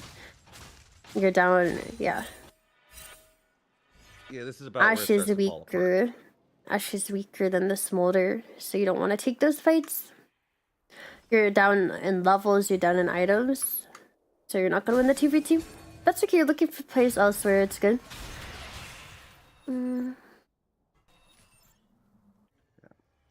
So I taught this concept on stream the other day, but in general, you just need to look at where your laners are before you establish vision. I know you really want to ward the objectives. You were taught, hey, it's good to ward objectives. But you're not able to do it alone if your waves are this pushed in like this, if your team isn't anywhere near you. You should be warding in places where your team will be in range to follow up if you get jumped on in the fog of war. So what I would do here, if I'm in this situation as Leona, you see mid-wave is coming in here. Your Urgot's recalling, your Lilia and Ashe are bot lane. Your Udyr, Lilia, and Ashe are all bot lane, actually. So are we going to be able to contest this Herald, even if you ward it? I was thinking yes, only for the reason of that Udyr is a fairly fast champion with his E. He's clearing his final camp right now and would likely be coming over to the Rift since he's full HP, full but mana, everything what about your Lilia and your Ashe? Yeah, I wasn't even considering them in the equation because they're kind of so So far right behind now they're that bot they lane. don't really help. But if they're on the way, maybe you can contest. But if they are actually coming top, you need to wait for them to be near you before you're safe to go ward, because you're not going to contest that alone anyway. You're not going to be able to contest it without them near you. So you might as well go ward as a unit because it is safer. And if they don't come, then you don't bother warding it at all because you're not going to contest it. So you're just going, we could say it's a little too early. Also, your Lilia is probably going to go for this mid wave over coming here, just because your wave is so pushed in. Yes. So what I would have done here is chill mid lane, help Lilia shove out midwave, and then maybe walk to Herald together with Udyr. But the thing is, they're not coming, so there's no point warding this. It's gone. It's theirs. Or even if they're not on it, you're not going to be doing anything there right now. It's important to put your vision where you need it.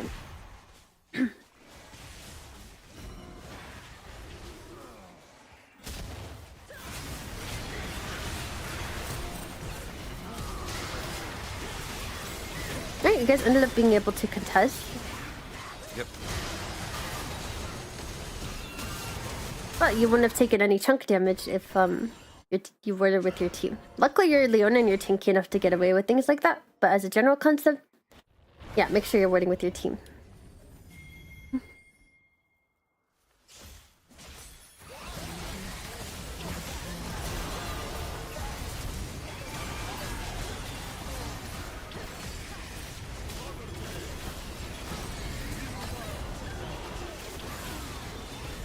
Again, you guys are just unfortunately behind.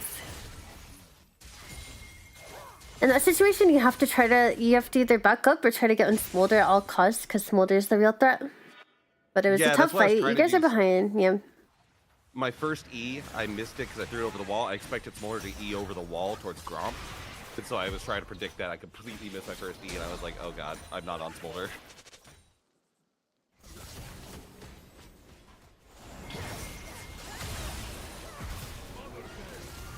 Okay, this is better vision because your team was nearby to help you contest. That's good.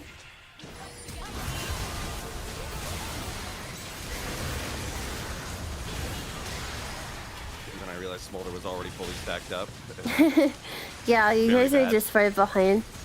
The fight angle itself was not bad, but since you're behind, it's rough. You guys actually end up winning that fight, so very nice. No, it was a good angle. You played that pretty well.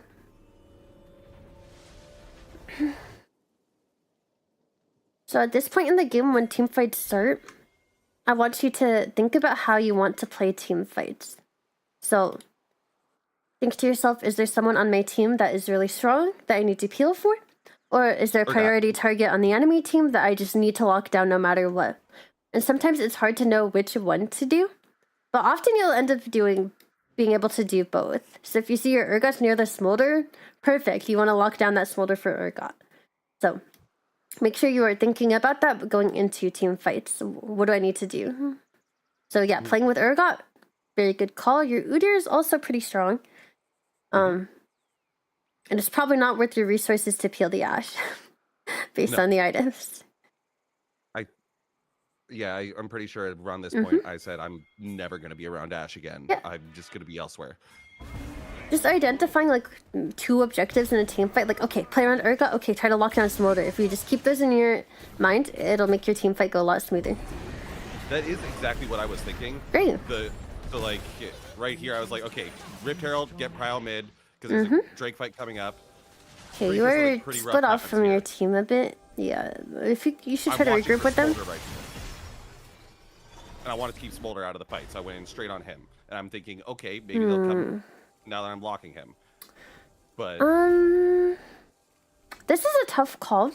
There's more than one right answer. I think it comes down to if your Lilia is fed enough to one-shot him here, because your Lilia is with you, then this is good, but can she one-shot him here? Look at her items. yeah. Yeah, probably not. So you would have been better off grouping with your Urgot and playing with him, in my opinion. I don't fault you for looking to lock down the Smolder, though, because he is the #1 threat. Yeah, my logic here is that Smolder's coming in, but he's not in the fight yet. I keep him out of the fight. Urgot and Udyr are strong enough that they should be able to kill Rel and Clegg Alright, well, without too much issue. That's my logic. yeah, let's see how it plays out.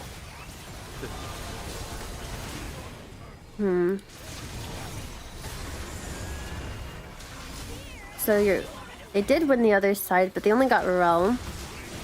Yeah. But Smolder's running free. Yeah. It went very poorly. What I thought would Yeah. happen did not happen. So locking someone down is generally only good if you have some kind of follow-up for it.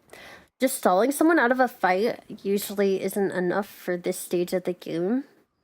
Because stalling someone that could kill you is basically, it means you're dying for free and hoping your team kills everyone else in that short amount of time you stall them. Otherwise, that person, that Smolder, is just going to come back and kill everyone once they kill you. Mhm. So I think once you see that your most strong champions, which are Urgot and Udyr, are not in range to follow up on Smolder, you should just try to play with those two. Again, you might have lost the team fight anyway, just because the Smolder's really fed. But that would have been the better decision.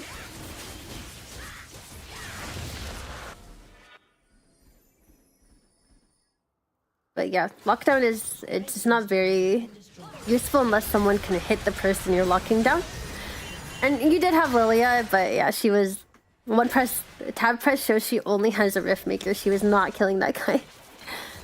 Yeah. It's tough. I'm pretty These sure for the rest of the decisions are game, I'm really like- hard. Yeah. The rest of the game, I'm basically like out of it. I'm not gonna lie. I kind of was like overwhelmed. Like I don't know what to do to save this. This is rough. This is very bad state, and I just kind of got scatterbrained. No, I think you had a Yeah. decent thought process in that fight, even if there was something better to be done. And just keep, evaluating like that. And it'll make you a better player.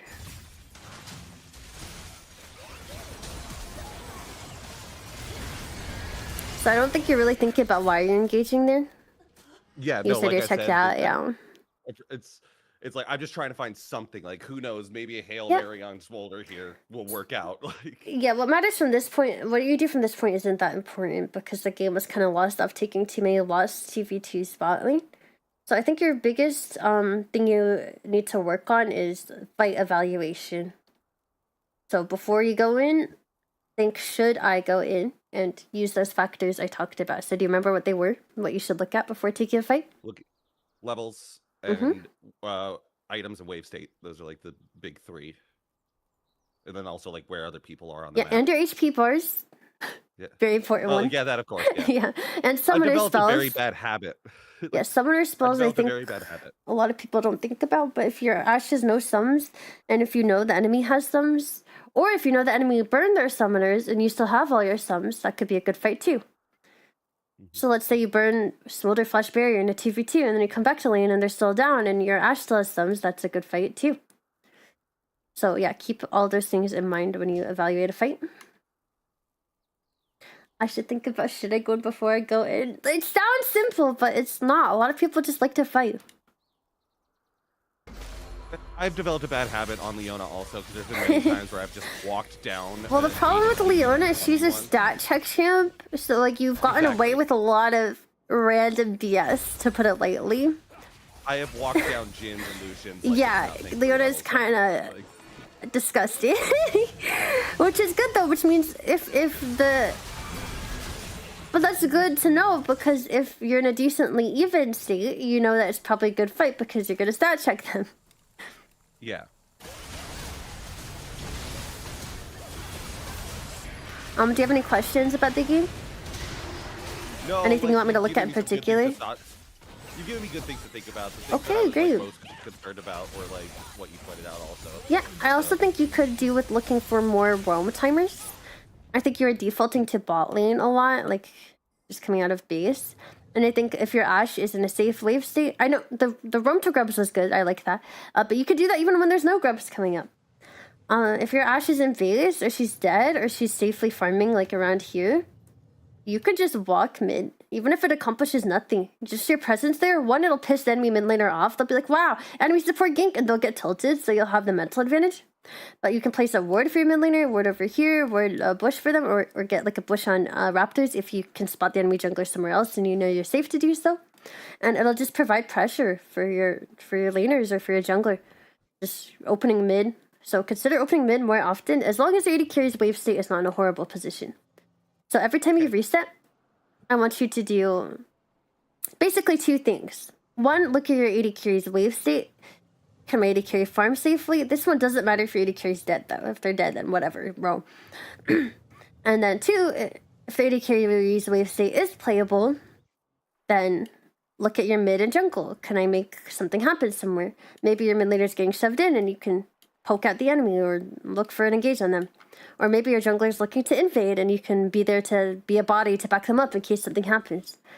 So I want you to do that every single time, not even while you leave base. I want you to do it as you're pressing recall. Okay. Because that'll give you more time to look and to think about where you want to exit off your reset. Sound good?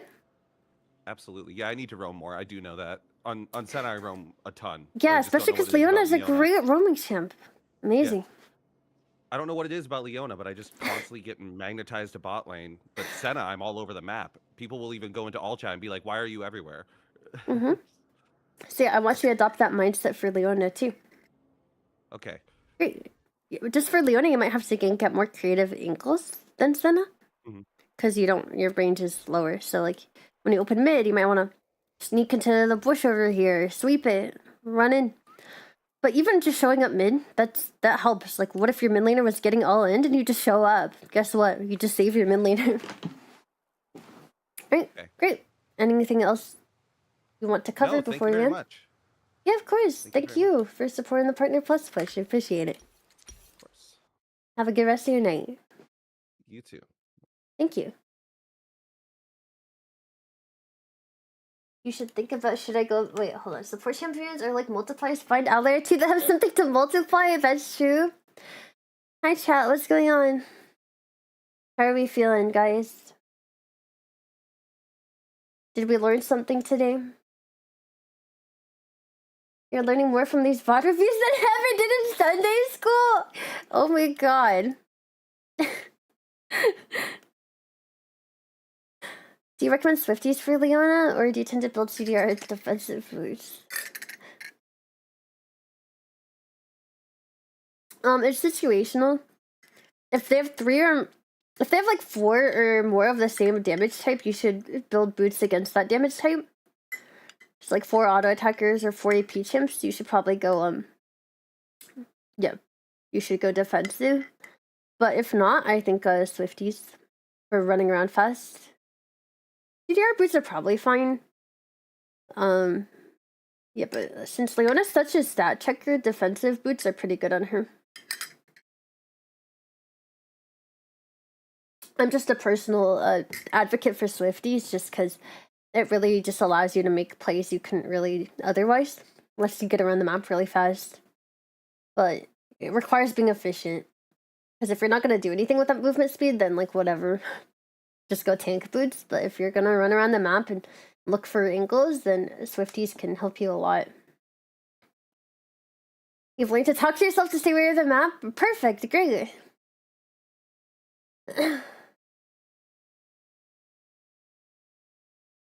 You're good at this, thank you. That means a lot. It was way more informative than you expected it to be because you thought you'd use so much. Oh my gosh, I'm glad to be able to help you, Danashi. Thank you for supporting me. Tier 3's Partner Plus push means a lot. I've been having a great time coaching you all. The learning point I picked up on that I think is a great point for jungle is check how likely your teammates or enemy counterparts are able to respond given waves / HP and stuff. I tend to word willy-nilly. I need to get better. Oh, absolutely. Yep. So in addition to counting, we've now introduced the concept of evaluating your laner's conditions. Wow, I love support in jungle. Aren't these roles awesome? It's a wash. It's okay. It's okay. Support is actually the role that is probably the most different from top lane. So switching from one role to the other is actually, because now that I've played them all, I can say with confidence actually, those 2 roles are the most different. Same thing with ADC and jungle. Very, very different. Those 2 pairs are just opposites. So it's tough to go from top to support for sure. Drunk Cup, thank you for the follow. Welcome in. Alright, do we have any more tier 3s that have not gotten a coaching session yet this month? Or anyone that wants to tier 3 and hop in the queue as our queue is cleared? If not, I'm gonna give second sessions out. Even after Eula coaching, I get scared either by my own performance or my own teammates being stupid and flaming me. So here's the thing about coaching. You're not gonna become better like miraculously after one session.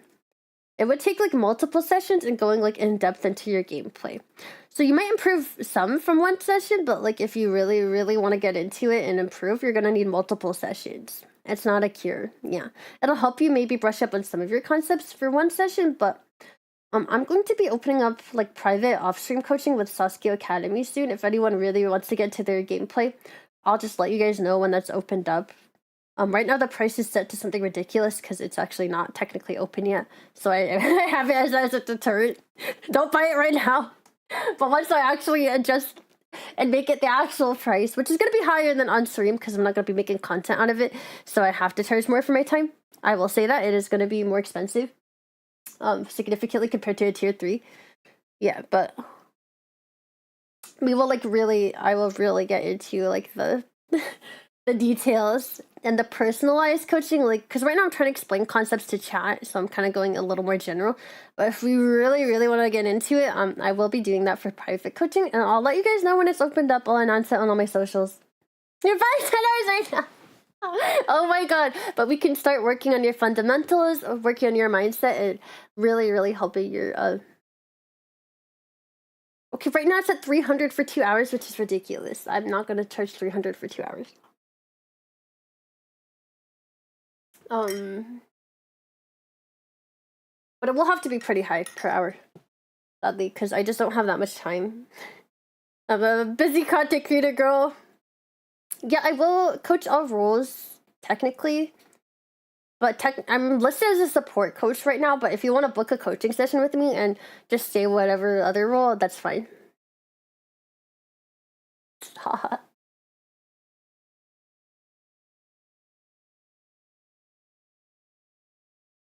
Yeah, I will say, I'll be transparent right now. I'm probably gonna set it to like 100 an hour-ish, maybe a little lower, but otherwise I won't have time to do it off stream, sadly, because I will have pretty limited time off stream right now. Get your back, no, but I promise I will go in depth into your gameplay. Okay, since we have no one else, we can give Euthanize a second session, since we have no new tier 3s at the moment. So, yeah, Euthanize, feel free to hop in a voice chat. And you're gonna have to remind me on your first session so we know what to work on. Do some on stream if the client is cool with it. See, I can charge less if it's on stream because that way, it's for me, it's like, because time I'm not making content is like, how to explain this? Yeah, if I make a content out of it, it's more valuable for me, so I can afford to charge less. Exactly, yeah. So I could charge less if they're willing to do on stream, basically. Listening to ping advice reminded me of controlling Tibbers. Allies are like disobedient Tibbers that you control. Yeah, literally. Yeah. But I'm very glad you guys seem to be enjoying the coaching so far. It makes me really happy because I'm so new to this and I've never tried to coach people before. So I'm glad you guys are learning a couple concepts at least. And you know, every concept you learn helps. Every little bit helps. You can't say for anyone else, but I never watched Dante until I started coaching Jinxie. I love coaching content. I love doing it as well. I didn't think I'd have this much fun doing it. Although I'm exhausted, it is exhausting. Alright, let us get euthanized into the chat. And now, if you guys want second sessions, I guess you can feel free to rejoin the queue. Since we don't have any new ones. If there's a new tier 3, I'll let them skip the queue, though. Hello! Oh, I'm muted. Hi! Hi. What's up? Not me. Okay, can you remind me what you played your first session? My sessions are all blending together. I need a refresher. It was Emilio game. Right. Okay. You want a live coaching or VOD review this time? We can just do a VOD. Great. Seems a little easier for you to do. Well, it's actually just more educational. Because I can go into more concepts when you're not focused on the game. So actually it will benefit you more to do a VOD review. Okay, perfect. Can I get your tag? Yes. It's just Officer Steamy, but here I can. Oh, I remember now. See, now I remember the game. Officer Steam. Is it NA1? Yes. Perfect. Okay. I believe. Don't quote me on that. I don't know. All right. Which game do you want to review? I guess we can just do that Emilio Most recent game one? at the top. Okay, sounds good. Yeah. Right off the bat, let's take a look. Okay, your top laner ran it down. Yep. Your build looks good. Let me see. Okay, yeah, let's take a look. Before I start, is there anything in particular you wanted to cover? Maybe a moment in the game you wanted clarification on? What did you It's gonna feel? be just my positioning in fights. Okay, so team fighting? We could definitely work on that. I feel like I'm not where I need to be. In like the Mainly because mid I'm late game? dying. Yeah. Okay, yeah, we Like can work on that. I don't think I'm having a problem with my early laning. Okay, I mean, you can I'll obviously speed through your early call me laning and out. then we'll focus on the rest after. I'm Yeah, gonna you can 4x through obviously your call me lane. out if you see that I just do horrible. Say something, but Okay, level 1, ward the bush, that's fine.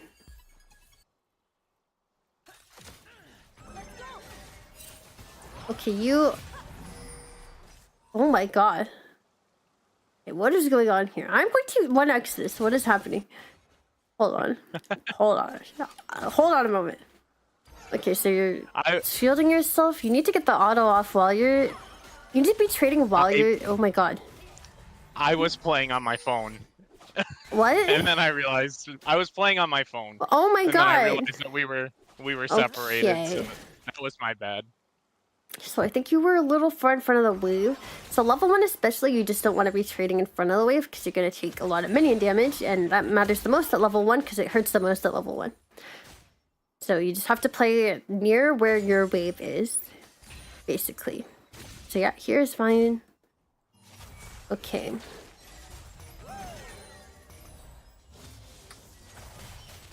So I think you're trying a little too hard to force trades. Let it be more natural. Yeah.